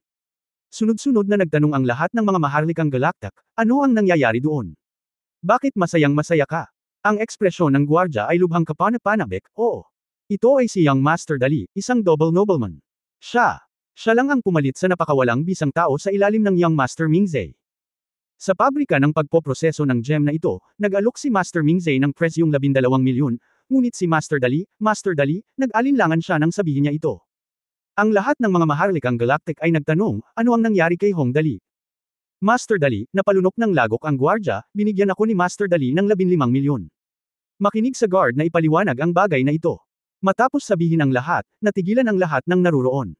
Ito ay isang transaksyon na nalulugi, ngunit walang sinabi si Hong Dali tungkol sa pagtanggap nito, ngunit talagang nag-alok siya ng halagang 15 milyon. Ito. Matapos matigilan sa loob ng maikling panahon, ang lahat ay nagtawanan. Hahaha. Ang Hong Dali na ito ay kawili-wili. Talagang gumagawa siya ng ganoong negosyo. Nakakamangha, Ngayon, pero nakita ko talaga, si Yin Tianzang ay talagang wala sa tono. Siguradong inaprubahan niya ang dobleng aristokrasya ni Hong Dali, di ba? Ito ay napaka-interesante. Ngayon ay oras na para sa pagtatasa ng promosyon. Nakakatuwang panuurin ito, haha. Oo, medyo boring itong promotion test noong una, pero kailangan kong tingnan ito ngayong taon, hahaha. Siguradong magiging exciting ito kapag naiisip ko ang mukha ni Yin Tianzang. Sa pakikinig sa pangungutya sa kanyang paligid, si Jiang Chenzo, na lumaki pagkatapos ng nakaraang insidente ng nymphomaniac, ay bahagyang namula, ngunit hindi nagtagal, ay huminahon muli siya. Dahan-daang tumayo, si Jiang Chenzo ay lumibot sa bilog ng mga maharlika sa galaxy. Tinapakan niya ang isang taong dumaan at sinabing, kami, ang mga peripheral nobles ng pamilya Jiang, ay walang pagkakataon na pagtawanan kayo. At sabihin sa akin na, kayo, malamig na sabi ni Jiang Chenzo, si Hong Dali ang experimental boyfriend ko. Kung gusto mo siyang pagtawanan, mag-isip ka muna. Experimental boyfriend. Sa oras na ito, ang lahat ng mga maharlika sa galactic ay natigilan. Ngayon lang talaga sinabi ni Jiang Chenzo na itong si Hong Dali ang experimental boyfriend niya. Bagamat may salitang, eksperimento, sa harap nito, mapapatunayan din ito ang relasyon ng dalawa hindi banggitin na sila ay isang tunay na mag-asawa, kahit papaano ay tiyak na itinuturing ni Jiang Chenzo si Hongdali bilang isang tunay na kaibigan. Sino si Jiang Chenzo? Iyan ang apo ni Jiang Dongliu, isa sa 5 emperador na may pinakamataas na kapangyarihan sa pakikipaglaban sa mga maharlikang galactic. Napakataas ng kanyang talento sa martial arts, at tiyak na makakakuha siya ng mga soul stone sa hinaharap. Talagang sinabi ng gayong tao na kaibigan niya si Hongdali, isang alibughang anak. O isang experimental boyfriend. Chenzo, bahagyang ipinikit ni Li Tianxing ang kanyang mga mata, tumingin muna kay Hongdali, at pagkatapos ay tumingin kay Jiang Chenzo, sinabi mo lang na ang Hongdali na ito ay iyong experimental boyfriend. Sa iyong walang pakialam na ugali, paano mo maaaring? Nangyayari ba ito? Masayang-masaya ako na makasama siya, mahinang sabi ni Jiang Chenzo, bagaman hindi ako makikipagrelasyon sa kanya, siguradong hindi ako magsasawang gumugol ng mas maraming oras sa kanya. Sa sandaling binibigkas ang mga salitang ito, tumahimik ang lahat ng maharlikang galactic. This time, mukhang seryoso na. Si Jiang Chenzo ay napakaganda sa kanyang sariling karapatan, at siya ang pangarap na manliligaw ng hindi mabilang na mga kabataang lalaki mula sa galactic na aristokrasya. Hindi ko alam kung gaano karaming tao ang gustong makisali kay Jiang Chenzo ngunit halos walang pagkakataon. Ngunit ngayon sinabi ni Jiang Chenzo na gusto niyang makasama si Hongdali. Anong kakayahan mayroon itong Hongdali na maaaring gawin ito ni Jiang Chenzo? Hongdali, biglang tumayo si Li Tianxing, mukhang gusto ko siyang bisitahin. How dare you? Direktang tumayo si Jiang Chenzo sa harap ni Li Tianxing, siya ay mula sa aking pamilyang Jiang, hindi pa niya ito oras. Kayo na ang magdidikta. Saglit lang, bumaba ang temperatura sa field bumaba talaga. Si Li Tianxing mismo ay gumagamit ng ice attribute, at kapag nagalit siya, bumaba talaga ang temperatura sa paligid. Ano man ang mangyari, si Jiang Chenzo ang paborito niya. Mapait na sumangot si Li Tianxing at umupo. Ngunit ang kanyang mga mata ay laging nakatutok kay Hongdali, na lubos na walang kamalay-malay sa sitwasyon dito. Hongdali, lihim na sinabi ni Li Tianxing, gusto kong makita kung ano ang kaya mo kapag nagkaroon ako ng pagkakataon. Ngunit para kay Hongdali, kahit na ang ugali ng lahat ng tao sa paligid niya ay tila hindi masyadong pala kaibigan sa kanya, sa sandaling ito, ang kalooban ng Diyos at si Muhuaching at ang dalawa pa ay gumagala. Sa sandaling pumasok si Chenny, hinanap niya ang buong lugar at mabilis na natagpuan si Hongdali. Diretso siyang lumapit, umupo sa tabi ni Hongdali, at nakangiting sinabi, Kuya Dali, ano ang nangyayari? Mukhang masayang tumatawa ang lahat. Muhuaching pagkatapos ay maingat niyang pinagmasdan ang mga mukha ng mga tao sa paligid niya, at hindi nagtagal ay naging malinaw sa kanya ang lahat, at sinabing, mukhang ang mga taong ito ay halatang natutuwa sa kanilang kasawian. Nakita nilang dalawa ang mga pamamaraan ni Hongdali kahit sino sa kanyang mga kawatan sa ganoong lakas, hindi maarok ang trump card ni Hongdali. Hindi lamang gusto mong maging mabuting kaibigan sa kanya at makipag-usap sa kanya tungkol sa lahat, ngunit kailangan mo ring manatiling palakaibigan. Hindi mo kayang masaktan ang ganyang kabanggas na tao. Kung hindi, sino ang matitiis kung isasara natin ang pinto at hahayaan ang tigre? Okay lang, walang pakialam si Hongdali, medyo hindi pagkakaunawaan lang, hehe. Sa auction site ng Sauron, dapat mayroong hindi bababa sa 10,000 bisita na dumalo sa auction, at mayroong hindi bababa sa 15 galactic nobles. Mayroong humigit kumulang 40 maharlika, iba pang mga business tycoon, mga bituin sa industriya ng entertainment, at kahit ilang mga boss ng mga pangunahing departamento na may malaking kapangyarihan. Isang casual na pagtatansya lamang, ang mga taong ito ay tiyak na kumokontrol sa buong sitwasyon.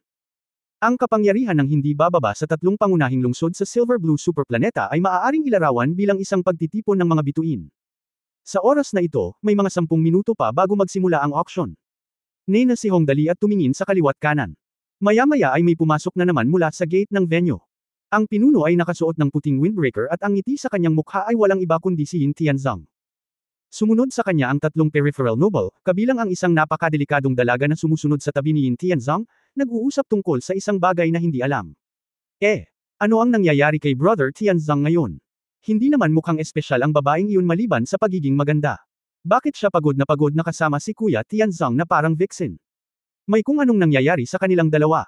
Kabanata 786, maaari bang kunin ni Hongdali ang mga babae? Kuya Tianzong, nandito ka ba? Nakangiting binati ni Hongdali si Yin Tianzong, sino ang kagandahang ito? Para sabihin na talagang maganda ang relasyon ni Yin Tianzong at Hongdali, napakalamig ng araw na nagyelo noong binigyan siya ni Hongdali ng regalo kaya naglaro ako ng buong araw kahapon, at napakaganda ng epekto. Sa oras na ito, lalo akong palakaibigan kapag nakilala ko siya. Nakangiti siyang naglakad at sinabing, Dali, gaano ka nakatagal dito? Kara-rating ko lang kanina. Hindi ba? Panoorin mo na lang ang saya. Speaking of Brother Tianzong, nakangiting tanong ni Hongdali kay Yin Tianzong, ano ang nangyayari sa kagandahang ito? Hindi madaling magdala ng babae dito si Yin Tianzong, at mukhang hindi ganoon ang ugali ng babaeng ito sa kanya. Ito ay isang relasyon ng lalaki-babae. Ito ay lubhang kakaiba. Saan nakuha ni Yin Tianzong ang kaunting kagandahan? Mula noong sinaunang panahon, ang mga tao ay mahilig sa chismis. Sa sandaling marinig niya ang tanong ni Hong Dali, agad na tumayo ang mga tenga ni Tang Moxon, naghihintay kung paano sisigot si Yin Tianzong. Tungkol naman sa iba pang peripheral nobles, lahat sila ay mayroong lahat ng uri ng inggit, paninibugho at puot sa kanilang mga puso. Kami dito ay nagsusumikap na hindi man lang kami makahinga kumpara sa galactic noble na ito, ngunit si Hong Dali, ang alibughang anak, ay mas mabuti. Ang tono kapag nakikipag-usap sa Panginoon ay para siyang nagsasalita tungkol sa mga usapin ng pamilya. Ito ay dahil lamang ang Diyos ay hindi marunong umunawa. Wala lang. Walang pakialam si Yin Tianzong na lugar lang ito para sa mga peripheral na aristokrata. Nawawala ang kanyang katayuan sa pamamagitan ng pag-upo rito, kaya naupo na lamang siya, at saka nakangiting sinabi, Heloise ang pangalan niya, at gusto niyang makilahok sa Galaxy Voice. Hindi ba? Halika at hilingin sa akin na tulungan siyang bumuo ng momentum. Tumingin ng mabuti si Hong Dali at nakita niya na ang blonde na kulot na buhok ni Heloise ay casual na nakasabit sa kanyang mga balikat, at ang bawat hibla ay napakainit. Makakapal na pilik mata, mapang-akit na mata, balingkinitan at sexing tainga. Lahat ng uri ng pag-ibig na damdamin ay ipinahayag sa lahat ng oras. Isang goose yellow shawl ang nagpatingkad sa kanyang mahusay na figure. Sa partikular, ang kanyang mapagmataas na dibdib ay mukhang napakalakas, kasama ng isang pares ng puting mataas na bota, kahit na si Hong Dali ay umamin na ang babaeng ito ay talagang maganda. Kung siya ay marate ayon sa sistema, siya ay dapat na hindi bababa sa isang mabangis na tao na may 110% na alindog. Bukod dito, isa rin itong karakter na lalahok sa Galaxy Voice. Siya at si Li Nianwei ay magkaklase at magkakasama. Mabilis siyang ngumiti at kumusta, naku. Napakaganda ni Miss Heloise. Sasali rin siya sa Galaxy Voice, kaya alagaan mo siya. Hello, Mr. Noble. Pagkatapos ng lahat, si Hong Dali ay isang maharlikang galactic na si Heloise ay hindi nang ahas na maging pabaya at mabilis na sumaludo, nakita ni Heloise ang Panginoon. Bagamat sumaludo siya, ang kanyang mga mata ay nasa gilid ni Hong Dali pagkatapos kong mag-scan, mabilis kong nakita sina Li Nianwei at Tang Moxon, at ako ay natigilan, may kaunting pagbabantay sa kanyang mukha. Malinaw, narinig niya ngayon lang na sinabi ni Hong Dali ang salitang, "yu", na ang ibig sabihin ay sasali man lang sa kompetisyon ng isa sa dalawang tao na tila nasa malaking panganib sa kanya, na isa ring babae. Kung suswertehin ulit siya, ang masama ay ang parehong tao ay nakikilahok. Huwag ka na magsabi ng iba. Sa pagtingin pa lang sa kanya, masasabi mong malakas siyang kalaban, kaya hindi ka maaaring maging pabaya. Si Yin Tianzong ay isa ring maalalahanin na tao. Matapos marinig ang mga salita ni Hong Dali, agad siyang ngumunguya. Sinulyapan niya sina Li Nianwei at Tang Moxon, at pagkatapos ay direktang kumaway, bumalik ka muna sa iyong upuan, at mag-uusap tayo pagkatapos ng auction. Okay. Natigilan si Heloise saglit pagkatapos marinig ito, pagkatapos ay medyo nalungkot siya at agad na umatras. Kuya Tianzong. Ano iyon? Nang marinig ang tono ni Yin Tianzong, alam ni Hong Dali na maaaring may nagawa siyang masama, kaya mabilis niyang sinabi, mukhang may pangako ang Miss Heloise na ito, walang masama kung tulungan siya. Sinabi mo, kaya dapat may sumasali sa kompetisyon. Sino ito? Tumingin si Yin Tianzong kina Tang Moxon at Li Nianwei, fiancé mo ba o itong Miss Nianwei? Paano naman ang hitsura ni Tang Moxon at Li Nianwei? Talagang umakyat siya sa entablado, at labis na humanga si Yin Tianzong. Nako, si Sister Nianwei pala, nakangiting sabi ni Hong Dali, pero ang mahalaga ay makisali. Mahilig lang kumanta si Sister Nianwei. Laktawan na lang natin ang tumutulong ng patago, baka nakakasawa. Gustong tumulong ni Yin Tianzong, ngunit wala siyang magagawa sa sinabi ni Hong Dali, kaya agad siyang tumango, kung gayon, pag-usapan natin ito mamaya kapag kailangan. Ang Yin voice na ito ay hindi lamang tungkol sa pagkanta, kundi tungkol din sa kasikatan. Ano ang susunod na kasunod? Halos lahat ng mga aawit na iyon ay naghahanap sa amin ng mga maharlika sa galaxy upang makakuha ng katanyagan. Hintayin na lang natin, walang pakialam si Hong Dali, magsaya ka na lang kasama si Sister Wei. Si Hong Dali ay ganito. Wala talaga siyang pakialam sa rangkang. Sa lakas ni Li Nianwei, hindi banggitin ang pagkuha sa unang pwesto, ngunit hindi bababa sa pagpasa ng isa o dalawang round, talagang walang problema. Maraming klasikong kanta sa mundo ang nasa isip ni Hong Dali. Pumili lang ng isa o dalawang kanta para bumagay sa eksena, hindi naman malaking problema. Si Li Nianwei at Tang Moxon ay labis na nagmamalasakit at nagpoprotekta kay Hong Dali. Ngayong inalagaan sila ni Hong Dali kahit saan, ibang-iba ang tingin sa mga mata ni Hong Dali. Halatang halata na iba ang pagtingin ng babae sa lalaki. Sinamantala ni Chenny sa gilid ang pagkakataong sumingit, Kuya Dali, napakaganda ng dalawang dilag na ito, paano mo sila nakipag-ugnay sa kanila? Magkapatid sila. Tinuring ko ang sarili ko na kapatid. Napaka-talented mo, ngunit pagdating sa pagkuha ng mga babae, ikaw lang ang matatalo, Kuya Dali. Paano ko sasabihin na ang aking matamis na bibig ay sikat na sikat sa lahat ng dako? Bagamat ang Chenny na ito ay karaniwang mayabang at dominanti, talagang magaling siyang makipag-usap sa mga mas makapangyarihan kaysa sa kanya. Dalawang salita lang ang nagpangiti kay Yin Tianzong, si Hongdali ay tinuturing na kapatid. May mga nagsasabi na mabait siyang kapatid. At natuwa din naman siya, di ba? Tinapik ni Yin Tianzong ang balikat ni Chenny ng malakas, "Boy, you have the vision. Kung kailangan mo ng tulong mamaya, magtanong ka lang, paprotektahan ka ng kapatid mong si Tianzong." Pagkasabi nito, tumingin si Yin Tianzong kay Hongdali ng parehong tingin. Agad siyang nagpasikat ng gintong liwanag, "Sabihin mo sa akin, kapatid, susubukan kong maging isang love killer pagdating ng panahon." Nang makitang napakaganda ng relasyon ng iilan sa kanila, naisip ng lahat ng nasa paligid na noble sa kanilang paligid, "Damn Waller, kunin mo itong Hongdali, mawawasak ba ang mundong ito?" Iniisip ng ilang tao, anong klaseng kakayahan mayroon itong Hongdali? Bakit napaka-optimistiko ng Panginoong Tianzong tungkol dito? Siya, karaniwan, ayaw ni Lord Tianzong sa mga lalaki. Siyempre, maiisip lang niya pero hindi sasabihin, gusto pa niyang mabuhay ng 2 taon pa. Nagkatinginan sina Tang Moxon at Li Nianwei, nagtatanong kay Hongdali kung paano pumili ng mga babae, ito ay ganap. Siyempre, ito ang perpektong oras para magmayabang. Kung nagyayabang ka, kailangan mong magyabang sa dagat. Si Hongdali ay hindi magalang at nagsimulang magsalita, may isang tiyak na paraan upang kunin ang mga babae. Nagpout si Tang Moxon sa gilid, ang malaking tulala na ito ay nagsasabi sa iba kung paano sunduin ang mga babae. At hindi pa niya nagawa iyon sa kanyang sarili. Pag-isipan natin ito. Sa pagsasalita tungkol kay Hongdali, isang profesional na sumisira sa kapaligiran, palagi itong masakit sa puso ni Tang Moxon. Napaka hindi maintindihan ng lalaking ito. Tinakpan ni Li Nianwei ang kanyang bibig at ngumiti, makinig sa sasabihin ng young master, "Haha. May nagyayabang, at kailangang purihin ito. Ang kalooban ng Diyos ay tiyak na gumaganap ng papel na ito, oo, ikaw ay partikular. Kung gayon Kuya Dali, bigyan mo ako ng ilang payo. When it comes to pick up girls, it doesn't count if you rely on your status, right? Kailangan iyan." Pagkatapos ay nagsimulang magsalita si Hongdali, mayroong 7 salita upang kunin ang mga babae, narito ang 7 pangunahing punto. Matapang, maingat, at makapal ang balat, talagang totoo iyon. Naisip ng mga maharlika sa paligid, maging matapang, maingat, at makapal ang balat, ito ang 3 punto, tama ba? Nanlaki ang mga mata ni Tang Moxon, nakakapagsalita talaga ang malaking idiot na ito ng sunod-sunod. Ang mga salita ni Hongdali ay pumukaw sa puso ng lahat.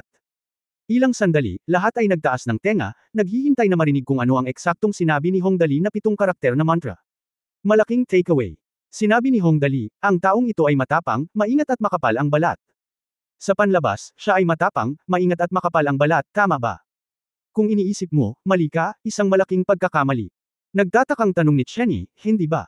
Naiintindihan mo ba?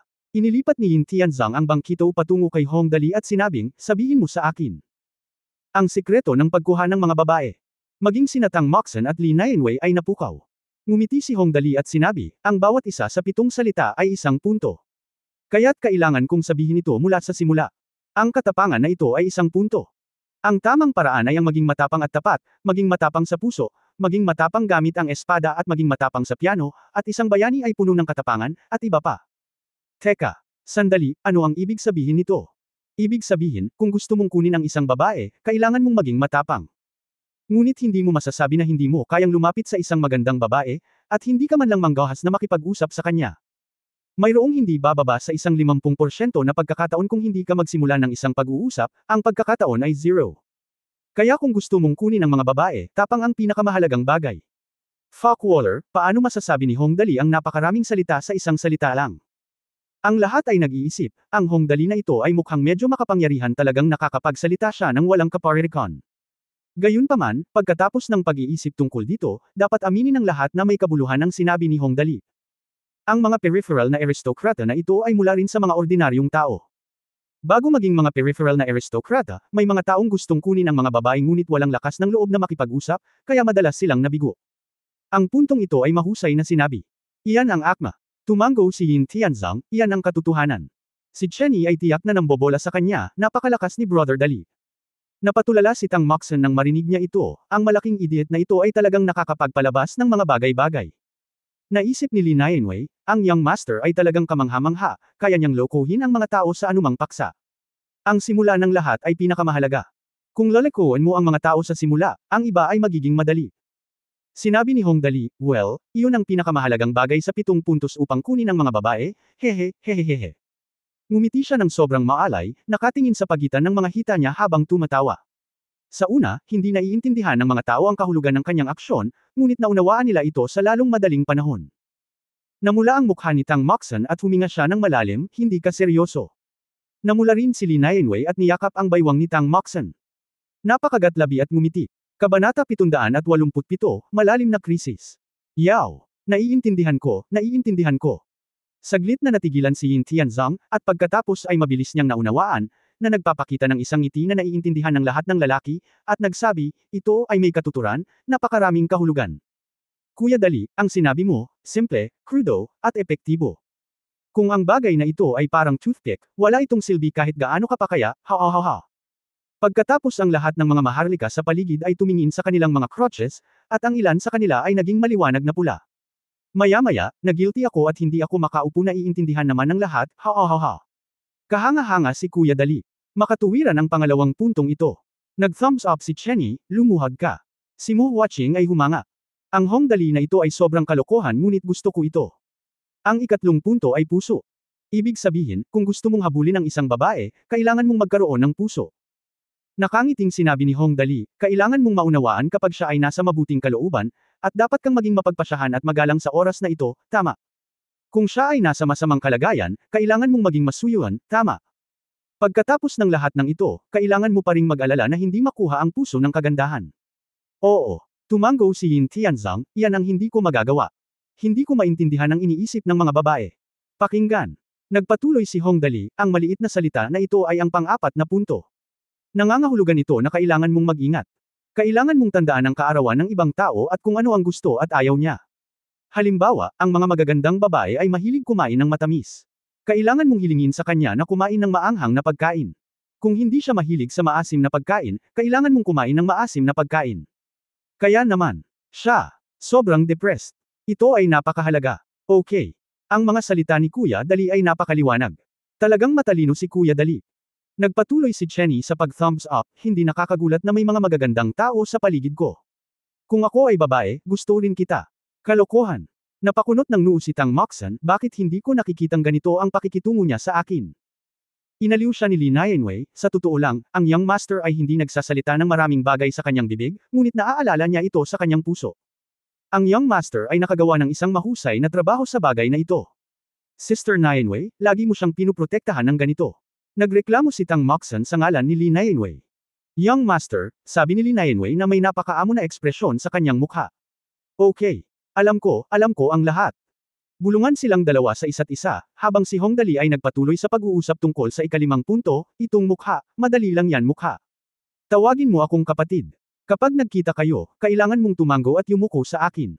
Ipaparamdam nito sa babae na marangal at ligtas na lumabas kasama ka. Kung hindi, gugustuhin niyang lumabas kasama mo. Kung saan siya umaarte na parang pagong. Ang puntong ito ay masasabing nasa isip ng lahat. Sino ang mga taong ito dito? Mga maharlika lahat yan. Si Yin Tianzong ay isang tunay na galactic noble, at ang iba ay peripheral nobles. Masasabing kahit saan siya magpunta, isa siyang ganap na tiyuhin. May mukha ka kahit saan ka magpunta. Kaya ang sinabi ni Hong Dali, bagamat sa ibabaw ay tungkol ito sa 7 karakter na mantra para sa pagkuha ng mga babae. Sa katunayan, ang nakakabigay puri na larawang ito ay nagparamdam sa lahat ng lubos na komportable. Tumawa si Yin Tianzong. Pinunasan niya ang isang dakot ng buhok, naku, ang sinabi ni Dali ay nasa puso ko, napakalalim sa aking puso. Iyon ang ibig sabihin. Dapat ay may mukha ang taong ito kahit saan siya magpunta. Kung wala siyang mukha, bakit ako susando ng mga babae? Mas mabuti pang maging apo ng pagong. Pagkatapos nito, tumingin si Yin Tianzong sa iba pang mga peripheral noble, dapat mag-relax ang lahat kapag nakita mo ako, kung hindi, mapapahiya ako sa pagkaantala sa pagkuha ng mga babae. Naayos na. Ito ay parang amnestia. Tuwang-tuwa ang mga nakapaligid na maharlika kaya marami sa kanila ang direktang binansagan si Hong Dali bilang isang santo ng pag-ibig. Lihim pa siyang nagpasya na kapag natapos na ang pagtatasa ng promosyon, magbibigay siya ng kaunting kabayaran kay Hong Dali. Ito ay higit pa o mas kaunti ang kanyang intensyon. Patuloy na nagyayabang si Hong Dali, balat, iyan ang pangatlo sa pinakamahalagang bagay sa pagkuha ng mga babae. Sabay-sabay na tanong ng lahat, ano ang pinakamahalagang bagay? Ang ibig sabihin ng balat ay matibay na balat, at hindi ka natatakot sa mga paghihirap. Ipinagmamalaki ni Hong Dali sa buong kalangitan, oo. Gaya nga ng kasabihan, ang pag-ibig ay dapat maging mas matapang sa bawat pag-urong, at ang pag-ibig ay dapat maging matyaga. Dapat maunawaan ng bawat isang tao na kung gusto mong magmahal, huwag matakot sa sakit. Kung gusto mong kunin ang mga babae, hindi ka maaaring sumuko kapag nakatagpo ka ng ilang mga pag-urong, iyon ay ganap na hindi posible. Isipin mo ito, ang mga batang babae at madaming mga panahon ay sensitibo. Galit, hindi naman talaga galit ang marami sa kanila. Tumango ang lahat, tama. Talagang napakahusay ni Hong Dali, at madali siyang naakit sa kasanayang ito. Ang mood ng mga tao ay ang walang talo na si Brother Dali ay gagawa ng mga himala para sa kapakanan ng Young Master. Naniniwala siya sa Young Master at may asawa na. Napatulala si Yin Tianzang, Dali, saan mo ito natutunan? Ikaw ay walang talo. Sa oras na ito, ang lahat ay sumigaw ng sabay-sabay, paano ang huling salitang makapal? Tumawa si Hong Dali, ang salitang kapal ay simple lang. Ang pera ay tapang ng isang bayani. Kung may pera ka, makakapaglakbay ka sa buong mundo. Kung wala kang pera, hindi ka makakahanap ng buhay. At least kailangan mong maging mapagbigay. Hindi ganoon ang kaso ng mga babae. Maaari kang magpareserba ng lugar pagkatapos na makapasok sa bahay, at least you can't have a women to pay, to have. Natiyak na hindi posible. Speaking of the galactic nobles and peripheral nobles, lahat sila ay mayamang may-ari. Pagkatapos marinig ang sinabi ni Hong Dali, agad silang nakaramdam ng kumpiyansa sa kanilang mga puso, at tumanggaw silang lahat, yan ang ibig mong sabihin. Haha. Mukhang may bentahe pa tayo kung gusto nating pumili ng mga babae. Nagkatinginan sina Tang Moxon at Li Nianwei na naguguluhan, ang galing magsalita ng Hong Dali na ito, haha, napatigil niya sandali ang mga taong ito, nakakamangha. Tang Moxon, speaking of which, ang gwapo talaga ni Dali kapag niloloko niya ang mga taong ganito. Li Nianwei, talagang napakahusay ni Young Master, haha. Sa kabilang panig, ang Galaxy Nobles Zone. Si Hong Dali ay dating ginagamot ng isang grupo ng mga tao na natutuwa sa kanyang kasawian. Walang pakialam si Hong Dali at tumanggi siyang tanggapin ang sinumang dumating. Bilang isang resulta, ang isang mahusay na kung fu ay gumawa ng napakalaking ingay. This time nagulat ang lahat. Speaking of which, talagang very capable si Hong Dali. Siya ang sentro ng atensyon saan man siya magpunta. Hindi madaling gawin ito. Inutusan ni Jiang Chenzo ang mga gwardya, pumunta at tingnan kung ano ang nangyari doon, bakit may napakalaking paggalaw. Ang lahat ng mga maharlika sa Galactic ay nag-inat din ng kanilang mga leeg kahit na ang kanilang katayuan ay mataas o mababa, sila ay curious at gustong panuurin ang kaguluhan. Ganon din ang naramdaman ng puso ko. Maya-maya ay bumalik na ang guard. Sa pagkakataong ito siya ay pinagpapawisan ng higit kaysa dati, aking Panginoon, si Master Dali doon ay may sinasabi muli sa mga tao. Ang isang Galactic Noble ay mausisa. Sinabi niya, ano ulit ang sinabi ni Hong Dali? Sabihin mo sa akin kung ano ang nangyari. Ganito, sinabi ng gwardya sa lahat ang nangyari habang pinupunasan ang kanyang pawis. Una, tinanong ni Master Chenny si Master Dali, ano ang nangyari? Walang bagay na kumukuha ng mga babae. Tumingin siya kay Jiang Chenzo, na bahagyang tumango, hindi na kailangang magkaroon ng anumang bawal. Nagpatuloy ang guard, tinanong ni Master Chenny kung mayroon ba siyang tips para sa pagkuha ng mga babae, dahil ang mga tao sa paligid ni Master Dali ay napakaganda ng dalawang babaeng iyon, kaya sinabi ni Master Dali sa lahat ang 7-word mantra for picking up girls. Ang 7-character mantra para sa pagkuha ng mga babae. Kapag narinig mo ang salitang ito, parang high-end at classy, di ba? Nga pala, bakit nandito lahat ng Galactic Nobles? Ang pagbili ng mga dekalidad na hiyas ay hindi sinasadya, hindi ba ang tunay na layunin para kay Jiang Chenzo? Kapag nabalitaan mo na may ganitong sikretong paraan para sa pagkuha ng mga babae, bakit hindi ka magmadali at makinig? Kaya't sabay-sabay na nagtanong ang lahat, ano ang 7 character na mantra para sa pagkuha ng mga babae? Ganito. Nang makakita ng ganoong eksena, pawis na pawis ang gwardya na parang ulan, banioma ni Master Dali ang 7 salita ng katapangan, pag-iingat, at makapal na balat. Dumating ang mga salita. Kaagad, sinabi muli ng gwardya ang sinabi ni Hong Dali. Nang matapos niyang sabihin ang 7 puntong ito, naramdaman ng lahat ng mga maharlikang galactic na parang nakakuha sila ng kayamanan, at tumanggaw silang lahat, gusto ko, iginigiit ko. Talagang may kakayahan itong Hong Dali. Pagkatapos ay tumingin silang lahat kay Jiang Chenzo, halatang si Jiang Chenzo ang magiging una nilang target na pang-eksperimento. Hong Dali. Naramdaman ng malalobo na mga tingin sa paligid niya, hindi makaupo si Jiang Chenzo kahit gaano siya kawalang interes. Kapag natapos na ang auction, ipinapangako kung hindi kita matatalo hanggang mamatay. Mapangahas, maingat, at makapal ang balat. Bigkas ito ni Li Tianxing ng 2 beses ng tahimik, at pagkatapos ay naging mas solemn na ang kanyang mga mata kay Hong Dali. Krisis. Nakaramdam siya ng malalim na krisis. Ang Hong Dali na ito ay talagang napakahusay. Isinasantabi ang kanyang pagkakakilanlan, ang katotohanang nasabi niya ang mga ganoong salita at naging focus ng lahat ng napakabilis ay naging dahilan upang si Li Tianxing, na noon pa man ay mapagmataas na tao ng langit, ay medyo hindi na makaupo. Totoo na ang mga maharlika sa Galactic ay palaging ipinagbabawal na magpakasal sa mga dayuhang lahi, ngunit may mga exception sa lahat. Ito ay hindi bihira para sa galactic marangal kababaihan na umibig sa mga dayuhang lahi bago. Ngayon ay tinitingnan ng ekspresyon ni Jiang Chenzo, hindi banggitin na talagang gusto niya si Hongdali, at least mas malapit siya kay Hongdali kaysa sa ibang tao. Kung talagang nine love siya kay Hongdali, hindi dapat hayaang mangyari ang ganyan. Hindi kahit kamatayan. Lihim na sinabi ni Li Tianxing, hindi na dapat payagan si Hongdali na makipag-ugnayan kay Chenzo. Bagamat alibughang si Hongdali na ito, napakatalino talaga niyang magsalita. Kung hindi man, ang mga babae ay natatakot na maging magaling magsalita. Bagamat si Chenzo ay hindi ganoong kabait na tao, ngunit kung sakali, dapat nating salakayin ang kayabangan ng Hongdali na ito. Well, matatakot ako Chenzo. Tahimik niyang inisip iyon, at mabilis na naalala ang dala ni Yin Tianzong kanina. Dumating ang babae, tinawag ang gwardya, bamulong ng ilang salita, at mabilis na umalis ang gwardya. Nang umalis ang mga gwardya, bumalik si Yin Tianzong mula sa panlabas na lugar ng aristokratikong lugar. Nang makita niya si Li Tianxing, agad siyang bamantong hininga, pagkatapos ay tumabi sa gilid at bamantong hininga, anong uri ng hangin ang nagdala ng malaking bloke ng yelo na tulad mo dito? Sabi ko bakit ang lamig dito? Kabanata 788, High Profile na Alibughang. Sumulyap si Li Tianxing kay Yin Tianzong at malamig na sinabi, maraming taon na kaming hindi nagkita, ngunit hindi ka pa rin bumuti. Bilang isang Galaxy Noble, talagang nakikipag-hangout ka sa isang alibughang tulad ni Hongdali. Nakakahiya talaga para sa amin. Anong problema ng kapatid kong si Dali? Galit na sinabi ni Yin Tianzong, masaya akong makipaglaro sa kanya, okay. Kaya nga sabi ko talo ka. Hindi man lang nag-abalang tingnan siya ni Li Tianxing, wala man lang akong motibasyon. Tinatamad akong makipag-usap sa iyo ngayon. Nakakahiya. Napaka-perpekto ko sa bawat cell na talagang hindi ako mapakali na alagaan ka. Napakunot ng noo si Yin Tianzong, isa lang itong soul stone. Ano ang malaking bagay? Oo, wala akong pakialam. Totoo kong wala kang lakas. Ngumuso si Li Tianxing at tumigil sa pagsasalita. Sa oras na ito, magsisimula na ang auction, at mabilis na tumahimik ang lahat. Sumunod, naghihintay sila kung anong magagandang bagay ang isasama sa auction ngayon. Upang sabihin na ang mga taong pumunta dito ngayon ay pawang mga makapangyarihang tao mula sa lahat ng antas ng pamumuhay, mayroon lamang isang dosenang maharlikang galaxy. Maaari mong isipin na sa sandaling lumitaw ang mga maalamat na hiyas na may pinakamahusay na mga katangian, tiyak na ito ay isang labanan sa pagitan ng mga dragon at tigre. Ilang sandali pa ay lamambot na ang mga ilaw sa hall na hudyat na magsisimula na ang auction.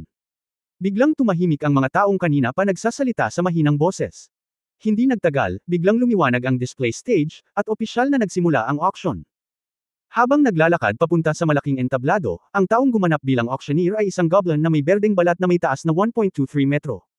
Ang lahi ng mga duwende ay isang napaka-espesyal na lahi. Mayroon silang likas na pagiging sensitibo sa pera. Ang pinakamalaking katangian ng anumang goblin. Lahat sila ay maaaring maging napakakwalipikadong mga negosyante ng walang sinumang guro kaya hinihiling sa kanila ng auctioneer na manguna. Talagang isang matalinong pagpili. Ladies and gentlemen, ang duwende ay nakatayo sa gitna ng entablado, tumingin sa paligid ng mga manunood na may isang pares ng mga mata na parang bean. Magiliw niyang hinayla ang itim na kurbata gamit ang kanyang kamay at nakangiting sinabi, ako si Riga, ang auctioneer ng auction na ito. Vickers Gold Coins. Time is money, my friends kaya huwag na tayong magsalita ng walang kaparirikan. Magsimula tayo sa unang auction kaagad. Nang makitang magsisimula na ang auction, nagtanong si Tang Moxon sa mahinang boses, Dali. Paano ka maglalaro sa oras na ito? Simple lang, curious na sabi ni Hong Dali, kuhanan mo lang ng litrato kung ano ang gusto mo. Kailangan mo pa bang magtanong? Nag-isip sandali si Tang Moxon at nagtanong, well, low-key lang iyan. Medyo, o high profile. Napakahalaga ng tanong na ito, dahil direktang tinutukoy nito kung magkano ang gusto nilang bilhin. Kung hindi mo gusto, maging low-key. Nakangiting sabi ni Hong Dali, kung gusto mo, maging low-key. Okay, yun lang. Ang ibig sabihin ng pagsasabi nito ay hindi sinasabi. Sa oras na ito, ang duwende na Riga Vickers Gold Coin ay sumulyap sa paligid ng booth, pagkatapos ay tinapik ang kanyang mga kamay, at agad na dinala ng waiter ang unang item sa auction. Dapat sabihin na sa auction sa Galactic Alliance Center, ang mga bagay na na-auction ay hindi katulad ng sa Earth. Ang mga pangunahing auction dito ay lahat sila ay mga kakaibang kayamanan na natuklasan ng mga mersenaryo na madalas na naggalugad sa universo at matatagpuan ang mga ito sa iba't ibang planeta. O mayroong lahat ng uri ng kagamitan na maaaring magpahusay sa lakas ng mga mandirigma. Ang unang bagay sa lote ay isang maapoy na pulang damo. Ang damong ito ay halos isang talampakan lamang ang taas, na may 4 na maliliit na bilog na prutas na tumutubo dito. Ipinakilala ng auctioneer Riga Vickers Gold Coin, ito ay isang mahiwagang halaman, pulang bato na damo. Ang bunga nito ay maaaring permanenteng magpapataas ng liksi ng isang mandirigma, at ang nakikita natin ay may 4 na bunga. Mga minamahal, alam nating lahat na ang isang ordinaryong pulang rockweed ay maaari lamang magbunga ng 2 prutas sa karamihan. At mayroon talagang 4 sa kanila. Ang napakabihirang hitsura ng pulang batong ito sa merkado ay 80 mga barya. Ang pulang batong damo ay namumunga ng 1 prutas kada 4 na taon. Permanenteng pinapataas ng 1 punto ang katangian ng liksi ng user. Ang bagay na ito ay nasa merkado para sa humigit kumulang 20,000 mga barya sa galaxy. Bagamat mahirap hanapin, hindi imposibleng mahanap ito, kaya ang panimulang presyo ng 80,000 Galaxy Coins na tinawag ng auctioneer na Riga Vickers Gold Coin ay hindi mataas o mababa. Siyempre, ang mga detalye ang presyo ng transaksyon ay higit pa sa halagang ito. Ang lahat ng nasa ibaba ay agad na nagbid, 85,000. 90,000. 95,000. Sa oras na ito, lihim na tinanong ni Tang Moxen si Hong Dali, "Dali, gusto mo bang bilhin ito?" "Oo," hinawakan ito ni Hong Dali. "Shin, okay lang na bilhin ito para masaya.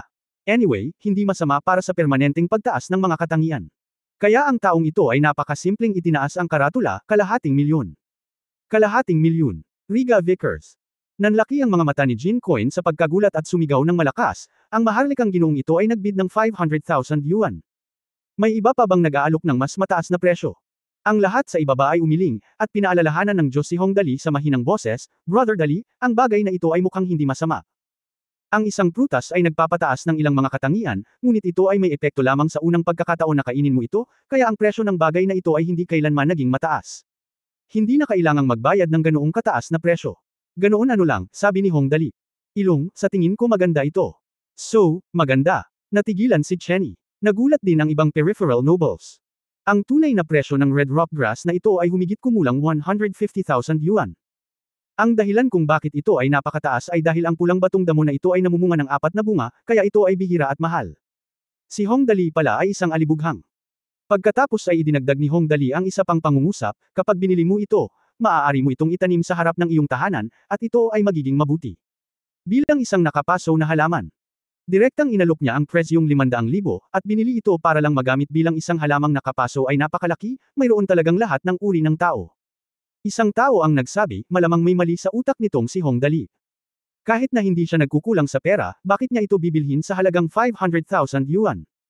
Ang isa pang tao ay nagsabi, ngayon ay talagang isang pagbubukas ng mata. Mas mabuting ihambing ang isa't isa sa kamatayan. Ang ikatlong tao ay labis na naiinggit at nagseselos, paano siya nakapasok sa dobleng aristokrasya? Siyempre, hindi maiisip ni Hong Dali ang sasabihin ng iba tungkol kay Hong Dali. Matapos bilhin ang pulang rockweed, hindi na nag-abalang tingnan pa ni Hong Dali kung ano ang susunod na lote. Gayunpaman, wala siyang kakulangan sa kagamitan, kabilang ang mga hiyas ng katangian, at wala nang iba pang makakaakit ng kanyang atensyon. Gayunpaman, sa sandaling ito, bigla niyang naalala na noong nakaraang gabi, ang mga peripheral nobles na ito ay lumapit sa kanya upang ibenta sa kanya ang iba't ibang mga item. Tungkol sa mga usaping pang-industriya, agad niyang tinanong si Ling Xiaoyi sa mahinang boses, "Nga pala, Xiaoyi, ano ang nakolekta mo kagabi?" Ito ay negosyo, mabilis na iniulat ni Ling Xiaoyi sa mahinang boses, isang pabrika ng paggawa ng sasakyang pangalan Gaang. Ang presyo ng pagbili ay 600 ang aktwal na halaga ng 700,000 Galaxy na mga barya ay humigit kumulang 7 milyon, isang martial arts studio, 3.5 milyon, at kabuuang 9.6 milyon. Ling Xiao batay sa pagpapakilalang ito, humigit kumulang 12 ng iba't ibang industriya ang ipinakilala. Ang mataas ay humigit kumulang 10 milyon, at ang mababa ay halos 3 hanggang 4 na milyon. Hindi man masyadong mataas ang presyo, mataas naman ang presyo dahil sa dami. Bagamat mahina ang boses nila, medyo naririnig pa rin sila ng mga tao sa kanilang paligid. Nagkatinginan ng mga iyon at sabay na nagtawanan ng palihim itong si Hong Dali ay halos lahat ng Luji ay binili, bagamat lahat ng ito ay binayaran ng hulugan, ngunit dahil ito ay magkakaugnay na kabahayan, kahit na hindi siya makabayad mamaya, may mga galactic nobles pa rin sa kanyang panig. Ang gusto lang nila ay putulin ang hindi kumikitang mga industriya at pagbutihin ang kanyang pagganap sa pagtatasa ng promosyon. Iyon lang. Natigilan si Hong Dali nang marinig niya ito, at labis na nagulat sa pag-aani hanggang ngayon, casual lang akong bumili ng ilang tindahan para masaya, at nahuli ako ng napakaraming magagandang bagay. Nag-aalala ako kung saan ako magsisimula, ngunit ngayon dinala na nila sa akin ang lahat ng kanilang mga ari-arian. Ito ay talagang isang sorpresa. Gusto lang ni Hong Dali na gumastos ng pera ng magkasama para sa kasiyahan sa simula, ngunit hindi niya inaasahan na mahuhuli ang lahat ng mga peripheral nobles na ito ng ganoon kabilis. Alam mo, noong una siyang dumating dito, hindi madaling magbukas ng bagong sitwasyon. Maaaring hindi mo maintindihan ang maraming bagay o wala kang lugar upang magsimula. Sa madaling salita, wala kang lugar para gastusin ang iyong pera. Kung tutusin, hindi madaling magnegosyo kung hindi ka pamilyar sa lugar. Sa hindi inaasahan, hindi ko sinasadyang nabuksan ang isang sitwasyon sa pamamagitan ng mga alibughang tindahan. Sa mga ito, magiging mas madaling kumpletuhin ang mga gawain ng system sa ibang pagkakataon. Kung may oras ka, maaari ka ring dumaan upang makita kung ano ang magagamit. Napangiti si Hong Dali at naisip sa sarili, well, paglaruan mo na lang ang mga property na ito kung magagamit mo, at itapon mo ang mga hindi mo kailangan. Speaking of which, ang mga peripheral nobles na ito ay talagang matalino, at sila ang nagkukusa na ihatid sila sa kanilang pintuan, haha. Malaking pakinabang talaga ito. Sa mga ito, may paglaruan mamaya, haha. Ipinahayag ni Hong Dali na siya ay lubos na nasisiyahan sa kasalukuyang pagunlad, habang ang lahat ng mga maharlika sa paligid ay napakasaya paano sila hindi magiging masaya. Ang lahat ng nawawalang ari-arian ay naibenta na, at ngayon ay oras na para pumasa sa pagtatasa ng promosyon. Ilang porsyentong puntos ang dapat tumaas. Masayang masaya rin si Hong Dali. Ang mga idiot na ito ay nagkusa na ihatid ang ari-arian sa kanilang pintuan. Sa madaling salita, sino ang nakakuha ng kalamangan? Mahirap talagang sabihin ngayon. Halos tumawa si Tang Moxon sa gilid. Ang mga elite na ito ay sinamantala ni Hong Dali. Si Dali, ang alibughang anak, ay nagkalkula ng boto. Kahit na naibenta na siya, hindi niya alam na nakangiti pa rin siya at nagbibilang ng pera kay Hong Dali. Ito ay talagang isang kagalakan. Sa kabilang banda, sa gilid ng mga Galaxy Nobles, lahat ng Galaxy Nobles lahat sila ay tumingin kay Yin Tianzong, tumatawa at tinatapik ang kanilang mga hita, hahaha, Tianzong, itong alibughang anak na napaka-optimistiko mo, hahaha. May vision siya, may vision talaga. Hindi napigilan ni Li Tianxing na matawa, ang Hong Dali na ito ay talagang sapat na. Isang aliberga. Ang sirang pulang batong damo na ito ay mabibili lamang ng humigit kumulang 150,000, ngunit talagang gumastos siya ng 500,000. Naku, medyo kinakabahan ba ako para maging kalaban ng gayong basura? Si Jiang Chenzo ay napaka-prangka. Ibinaba niya ang kanyang ulo, wala akong nakita. Di nagtagal, ang unang ilang hindi nakapipinsalang mga item ay na-auction, at ang auctioneer na Riga Vickers Gold Coin ay nagsimulang ipakilala ang susunod na item, lahat, ang susunod na item na ito, naniniwala akong lahat, ay magiging interesado. Ito ay isang kayamanan na nakuha ng aming auction house sa unang 2 araw. Ang kayamanan na ito ay isang napakagandang planeta. Kabanata 789, huwag bumili ng tama, bumili lamang ng pinakamahal. Sabi niya at pumalakpak, at biglang sa ilalim ng holographic projection light, isang planeta ang nakadisplay sa madilim na mabituing kalangitan. Ito ay isang magandang asol na planeta. Sa madilim na universo na ito ay parang isang magandang Sepiro. Nakuha nito ang atensyon ng lahat sa isang iglap lang. Ipinakilala ng Riga Vickers Gold Coin, ito ay isang unmanned na planeta.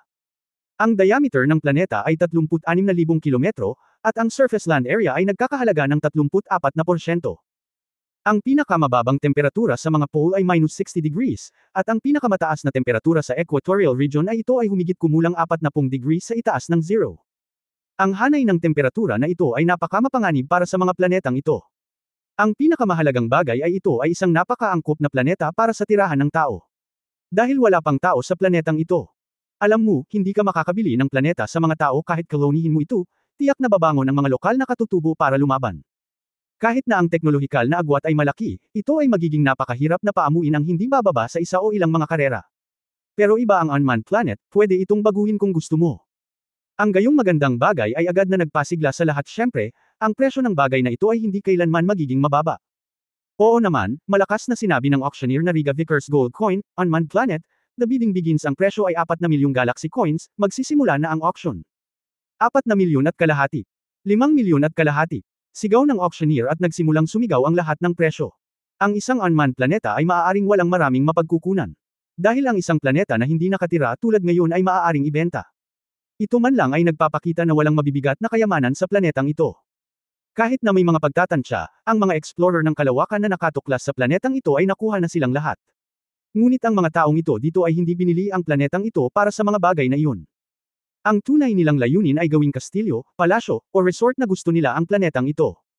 Hanggat binili mo ang planetang ito ay magiging iyong sariling teritoryo. Ikaw ang magiging tunay na hari at pinuno doon. Ano man ang gusto mong gawin, gawin mo. Ano ang maaaring maging mas kaakit-akit kaysa dito? Dali, lihim na sinundot ni Tang Moxon ang braso ni Hong Dali, ang planetang ito. Well, ito ay isang magandang bagay. Ito ay nagkakahalaga ng pagbili para sa kasiyahan. Hinawakan ni Hong Dali ang kanyang baba, at pagkatapos ay direktang nagbid, 1,10,000. 10 milyon. Ang Riga Vickers Gold Coin ay sumigaw sa tuktok ng kanyang mga baga, ang marangal na ginoong ito ay nag-alok ng 10 milyon, mayroon bang mas mataas pa? 5.5 milyon lang ang sigaw ng kabilang side. Magagawa mo ito sa halagang 10 milyon ngayon, hindi kita hahayaang maglaro ng ganito. Sa ngayon, medyo pamilyar ang lahat sa alibughang karakter ni Hong Dali. Sino ang kayang magnakaw ng gayong aliberga? Dahil dito, sinabi lang ito ni Hong Dali. Kaagad, 80% ng mga taong gustong bumili ng planetang ito ang napatay bagaman maganda ang resort, hindi ito gaanong kamahal. Siyempre, mayroon ding mga mayayaman, at may mabilis na nagtaas ng presyo, 1,100, 10,000, 11 milyon. Sumigaw ang Riga Vickers Gold Coin, mataas ang presyo, talagang mataas ang presyo. Hong! Hindi nagatubili si Dali, at sinabing, 15 milyon. Sa isang putok, nagsimula ang talakayan. Oh my God! Isang planeta na pwede lang gamitin bilang bakasyunan. Ang alibughang anak na ito ay humingi talaga ng 15 milyon. Ganyan kataas ang presyo. Nababaliw na ba siya? Sapat na ang lugar na ganito 8 or 9 milyon, pero ang dami talaga niyang inaalok. Sa oras na ito, ang taong nag-alok ng 12 milyon ay medyo nag-aalangan. Natigilan siya sandali, pagkatapos ay itinaas ang kanyang karatula, 16 na milyon. 16 na milyon. Ang ganyang bagay. Bilang resulta, bago pa makabawi ang lahat, ang boses ni Hong Dali ay tumunog muli, 20 milyon. Damn it! Magdala din ng kumpletong pakete. Tumingin ang lahat sa direksyon ng Hong Dali 20 milyon para makabili ng planetang bakasyunan, tiyak na pera ito na wala kang gagastusin. Alam mo, sa Milky Way, ang mga bagay sa Silver Blue Superplanet sa gitna ng Galactic Alliance ay ang pinakamahal, dahil may 10-10 trilyong tao ang natipon dito, naganap na katumbas ng pinakamataas na lokasyon sa kabisera ng mundo. Ngunit ano ang tungkol sa unmanned planeta na ito na angkop lamang para sa bakasyon? Sa karamihan, ito ay katumbas ng isang malayong bulubunduking lugar. Sa ibabaw ng Silver Blue Superplanet. 20 milyon ang hindi bibili ng maraming lupa, ngunit bagaman mahirap hanapin ang gayong mga unmanned star, hindi ito imposible. Ang presyo sa merkado ay 7 hanggang 8 milyon lamang, at ang mas maliit na 1 o 2 milyon ay hindi imposible. Bilang resulta, naging alibughang si Hong Dali. 20 milyon. 20 milyon. Halos umabot sa langit ang boses ng auctioneer Riga Vickers Gold Coin, at sumigaw siya ng malakas. Ang maharlikang taong ito ay nagbid na ng 20 milyon, at mayroong mas mataas ba? Mas mataas ba ito? 20 milyon. Sino ang nang-ahas na magpatuloy sa pamimili sa Hong Dali? Kapag biglang natauhan ang lalaking ito at sumuko, tiyak na mahihirapan siya. Napaka-determinado, tahimik ang buong eksena, at walang nang-ahas na magsalita. Deal. Nang ihulog ng auctioneer na si Riga Vickers ang gintong barya, agad na nagsimulang magsalita ang buong audience. 20 milyon. Para gumastos ng 20 milyon para bilhin ito, kahit gaano pa siya kayaman, hindi niya kayang gawin ito. 20 milyon, saan niya nakuha ang pera? Oo, tiyak na hindi maliit na halaga iyon. Maraming nag-uusap ang mga tao, at si Jiang Chenzo sa gilid ay nag-isip sandali na ngako siyang bibigyan si Hong Dali ng isang bagay, at ngayon ay gumastos si Hong Dali ng 20 milyon para bilhin ito. May sapat ba siyang pera? Kalimutan mo na ito, sa wakas ay nagpa siya si Jiang Chenzo na tulungan si Hong Dali na magbayad, ito ay 20 milyon lamang, na wala. Kung nagustuhan niya ito, ibigay lang sa kanya ito. Ngayong nakapagdesisyon na siya, hinintay na lang niyang matapos ang auction. Maaari kang pumunta at magbayad. Kung pag-uusapan, talagang kayang bayaran ni Jiang Chenzo ang 20 milyon. Ito ay hindi isang maliit na halaga para sa iba, at ito ay hindi masyadong marami para sa Galaxy Nobles. Anyway, sapat na ang baon niya. Sa kabilang panig, naghihintay na makunan ng litrato ang unmanned planet, nagtanong si Chenny sa mahinang boses, Brother Dali, bakit mo binili ito? 20 milyon. Ito ay medyo masyadong mahal, hindi inisip ni Hong Dali na mahal ito. Pinunasan niya ang kanyang ilong ng may labis na kasiyahan, sa hinaharap, kung mayroon tayong anumang mga hayop, maaari nating ilagay ang mga ito sa planetang ito at palakihin sila, hey hey hey. Ilipat ang mga hayop. Bulalas ni Chenny, gumastos ka ng 2, gusto mo bang bumili ng unmanned planeta para lang mag-alaga ng mga hayop? Ah, hindi naman, seryosong sabi ni Hong Dali, maaari bang may mga tao na manirahan doon? Well, ang unmanned planet na ito ay ibibigay kay tatay sa hinaharap. Si nanay ang nagbibigay para sa katandaan. Sa tingin mo, ang mga magulang na ito ay nagtrabaho ng gusto sa buong buhay nila, kaya dapat silang magkaroon ng ilang oras upang magpahinga at magpahinga. Sa oras na iyon, kung mayroong ilang higanteng dragon, phoenix, higanteng multo, higanteng pusit sa planetang ito, magtayo ng ilang kastilyo, i-connecta ang mga ito sa kuryente, at idagdag ang virtual network ng universo, gaano ito kawalang bahala at komportable. Siyempre, iniisip ni Hong Dali na ang pera ay mahusay na nagastos, ngunit ang iba ay hindi nag-iisip. Si Hong Dali, ang alibughang anak na ito, ay talagang hindi isang ordinaryong mayaman. Siya ay talagang alibughang. Kung may ayaw ako sa hinaharap, ibibigay ko sa iyo. Kung ibenta mo siya, kukunin niya talaga, hahaha, magaling talaga itong tao. Oo, ang aking ari-arian ay talagang hindi kumikita, bilasan mo. Pinag-uusapan ng mga tao dito ang pagiging aliberga ni Hong Dali. Daan. Tiyak. Walang pakialam si Hong Dali, sobrang gastador siya. Huwag bumili ng tama, tanging ang pinakamahal. Si Hong Dali ay nasiyahan sa pagbili ng dalawang item sa naturang auction. Susunod, darating ang highlight ng auction na ito, ang mga nangungunang katangiang hiyas na iyon. Sa katunayan, sa karaniwan, ang isang hiyas na may 10 katangian ay nagkakahalaga lamang ng humigit kumulang 60,000. Ngunit, ang mga batong may mga katangiang higit sa 11 ay tiyak na higit pa sa presyong ito. Kung tutusin, ang mga batong may 10 puntos pababa ay maaari lamang ituring na mga bagay na ginagamit ng mga ordinaryong tao. At sino ang mga taong nakaupo dito? Lahat sila ay maharlika.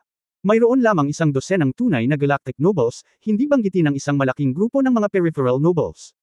Napakahusay na hiyas. Karaniwan, malamang na hindi ka makakatagpo ng isa sa loob ng ilang buwan, lalo na ngayong bukas na ang Trial Tower. Sino ang hindi gustong pagbutihin ang ilang katangian at mas mataas sa Trial Tower? Sa makatuwid, partikular na mahalaga ang mga super kalidad na katangiang hiyas na ito. Alam mo, 3 hiyas lang ang maaaring ilagay sa isang sandata. Naniniwala ako na narinig ng lahat ang tungkol sa susunod na auction. Ginamit ng auctioneer na Riga Vickers Gold Coin ang kanyang sobrang nakakagulat na tono at sumigaw ng malakas, ito ay isang napakakaakit-akit na hiyas. Attribute Gem. May 3 katangiang hiyas na ibina-auction natin ngayon. Ang una ay isang power gem na may hanggang 13 katangian. Kaagad, dinala ng isang waiter ang isang tray na gawa sa kahoy, na natatakpan ng pulang tela. Inalis ng auctioneer na Riga Vickers Gold Coin ang pulang tela at agad na ipinakita ang kapangyarihang hiyas sa loob. Malakas na sumigaw si Riga Vickers, ang panimulang presyo ng sobrang hiyas na ito na may 13 katangian ng kapangyarihan ay 1,000,000 kalawakan. Barya. Ito ang tunay na pinakamahusay. Ang mga maharlika ay agad na nagsimulang magtaas ng mga presyo, 1,200,000. 1.5 milyon. Si Hong Dali ay hindi magalang, at direktang sumigaw, 3 milyon. Natahimik agad ang buong lugar. Para sa gayong bato, ang alibughang anak na ito ay talagang nag-alok ng 3 milyon. Masyado bang mahal ang produktong ito para gastusin? Ngunit kung pag-uusapan, ang super premium na batong ito ay talagang nagkakahalaga ng 3 milyon. Pagkatapos ng lahat, ang 13 puntos ng lakas ay agad na nagpataas ng katangian ng lakas ng 13% puntos sa pagsubok na tore. Ano ang konsepto na iyon? Ang mga orihinal na naipit sa ika-20 palapag ay maaaring makapasok sa ika-21 palapag sa pamamagitan lamang ng pagkawalan ng ilang mga katangiang ito. Ang mga nakaipit sa 21 palapag ay maaaring pumasok sa 22 palapag. Ang katangiang ito ay palaging nagdaragdag, at hanggat may higit pang mga katangian, ito ay talagang isang magandang deal. Biglang itinaas ni Hong Dali ang presyo ng batong ito sa 3 milyon. Sa oras na ito, ang iba ay gustong sumuko, ngunit medyo nag-aatubili silang sumuko nang makita nila ang super grade na bato, kaya nagsimula silang magpatuloy sa pakikipagkompetensya, 3,200,000. 3. 104,000. Sa oras na ito, pinaplano pa rin ni Hong Dali na ipagpatuloy ang paggawa ng pelikula, ngunit binutukan siya ng malakas ni Tang Moxon, tulala ka, hindi mo kailangang pumunta sa tore, bakit gumastos ka ng napakaraming pera para dito? Mahal na mahal kita. Sa sandaling tingnan mo ang mga katangian ng batong ito, masasabi mo na kami mismo ang gumawa nito. Ang sinisigawan namin ngayon ay para lang magbuhos ng mantika sa apoy. Napabulala si Hong Dali, nakalimutan ko sana ito kung hindi mo sinabi sa akin. Mukhang maganda ang batong ito. Ang lahat ng mga maharlika sa paligid ay nagsabi. Ang alibughang anak ay sadyang nagdudulot ng gulo, dam. Kabanata 790, ano ang pinakamahal na bagay sa universo ngayon? Talento. Gayunpaman, ang presyo ay tumaas na sa oras na ito, kaya walang ganap na dahilan para sumuko, at narinig ko na mayroong 3 sa mga batong ito, na isang kabuoang 39 na puntos ng katangian ng lakas. Walang biro. Kaya lahat ng nasa ibaba ay agad na pumasok sa isang matinding labanan, 3.8 milyon. 4 na milyon. 4.5 milyon. Sa wakas, ang bato ay napresyuhan sa 4.8 milyon, at naibenta sa isang The Galactic Nobles na kumuha nito.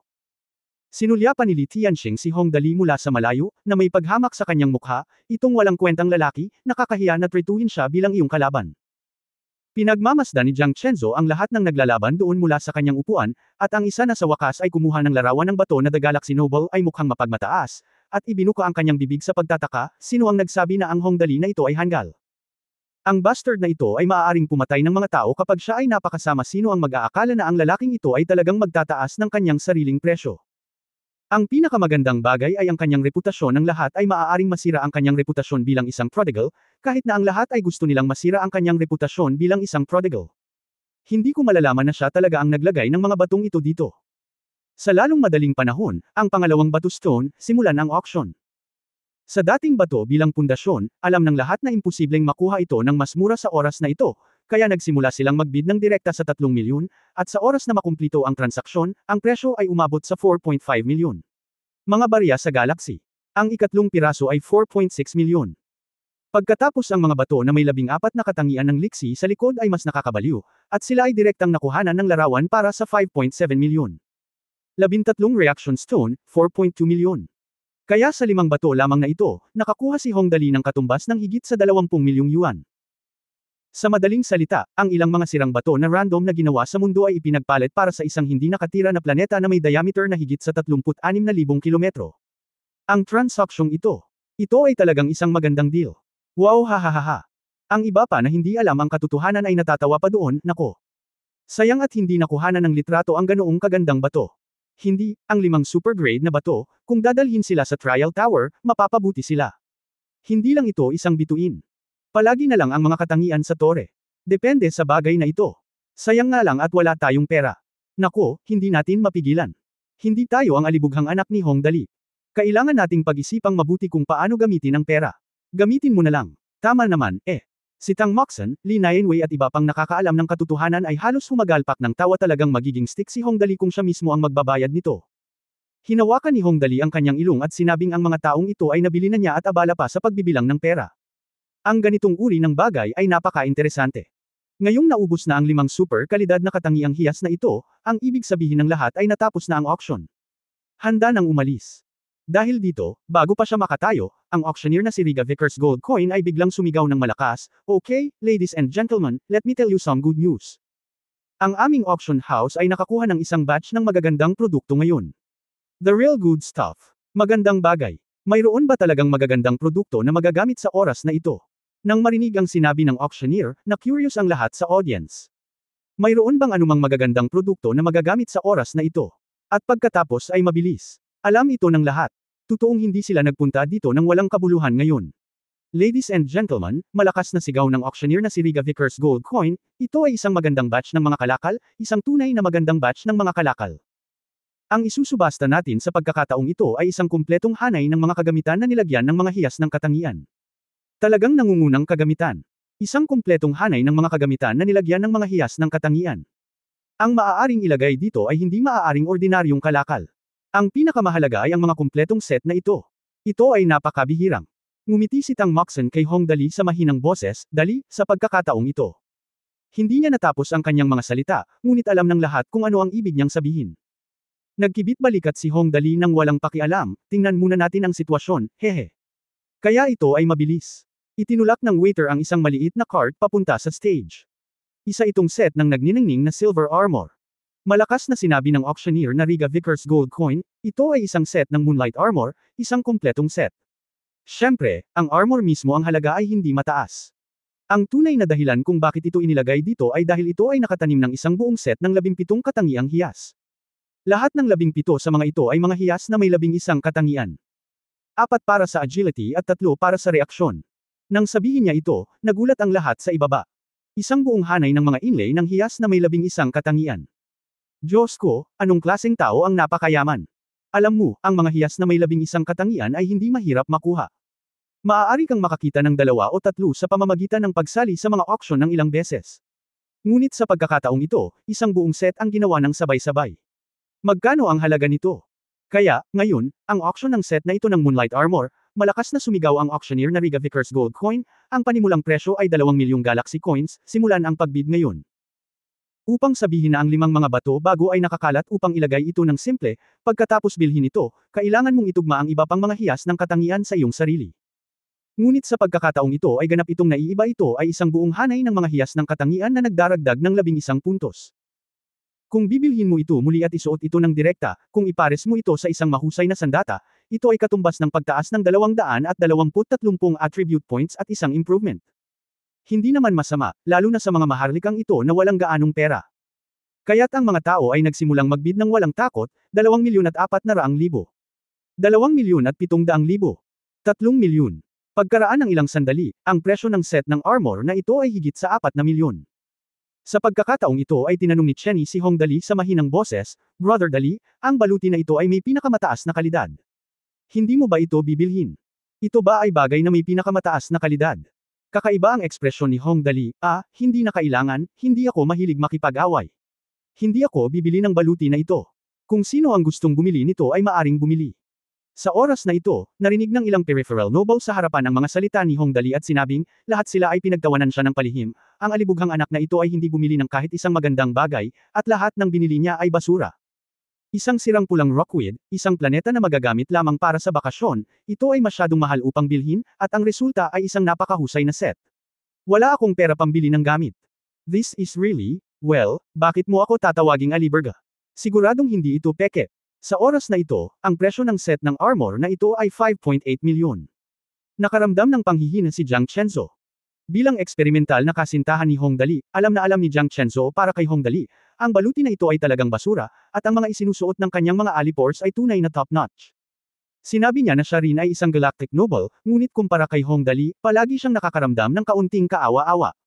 10 milyon. Iniisip lang ito ni Jiang Chenzo nang biglang nagsalita si Li Tianxing sa malalim na boses. 10 milyon. Ang presyong ito ay tiyak na hindi mababa, ngunit para sa pinakamataas na kalidad na baluti na ito, hindi ito masyadong mataas. 17 pinakamataas na kalidad na hiyas, kung ang 10 milyong yuan ay katumbas ng humigit kumulang 600,000 yuan, ang presyong ito ay hindi rin masama. Napatulala si Hong Dali nang makita niya ito, tulad ng inaasahan sa isang galactic noble, napakayaman niya. Siyempre, ang dahilan kung bakit niya sinabi ito ay dahil ang halaga ng set ng armor na ito ay higit lamang sa 10,000 galactic coins. Ngayon ay nag-alok si Li Tianxing ng 1,000 galactic coins nang sabay-sabay kay Wan, tumahimik ang buong eksena. Dapat ibigay sa kanya ang mukha ni Shenbing Li Tianxing, pagkatapos ng lahat, isa siya sa hinaharap na Jie Shola. Chenzo, pinapurihan ni Li Tianxing si Jiang Chenzo, ibibigay ko sa iyo ang baluti na ito, okay. Ang pagbibigay sa isang tao ng isang set ng top-notch armor na may buong katawan at 11 puntos ay talagang isang magandang regalo, ngunit ang problema ay hindi ito magagamit ni Jiang Chenzo bago siya binigyan ni Hong Dali ng isang set ng buong katawan at 13. Hindi na kailangan, mahinang sabi ni Jiang Chenzo, hindi ko ito kailangan. Pagkatapos sabihin ito, direktang binansagan ni Jiang Chenzo si Li Tianxing bilang alibughang. Naawa siya kay Li Tianxing. Hindi banggitin ang pera na ginastos, ang impresyon na naiwan sa iba ay kontraproduktibo. Kasabay nito, sa malayong fairy star. Direkta itong umabot sa kalangitan sa itaas ng 10,000 renkek.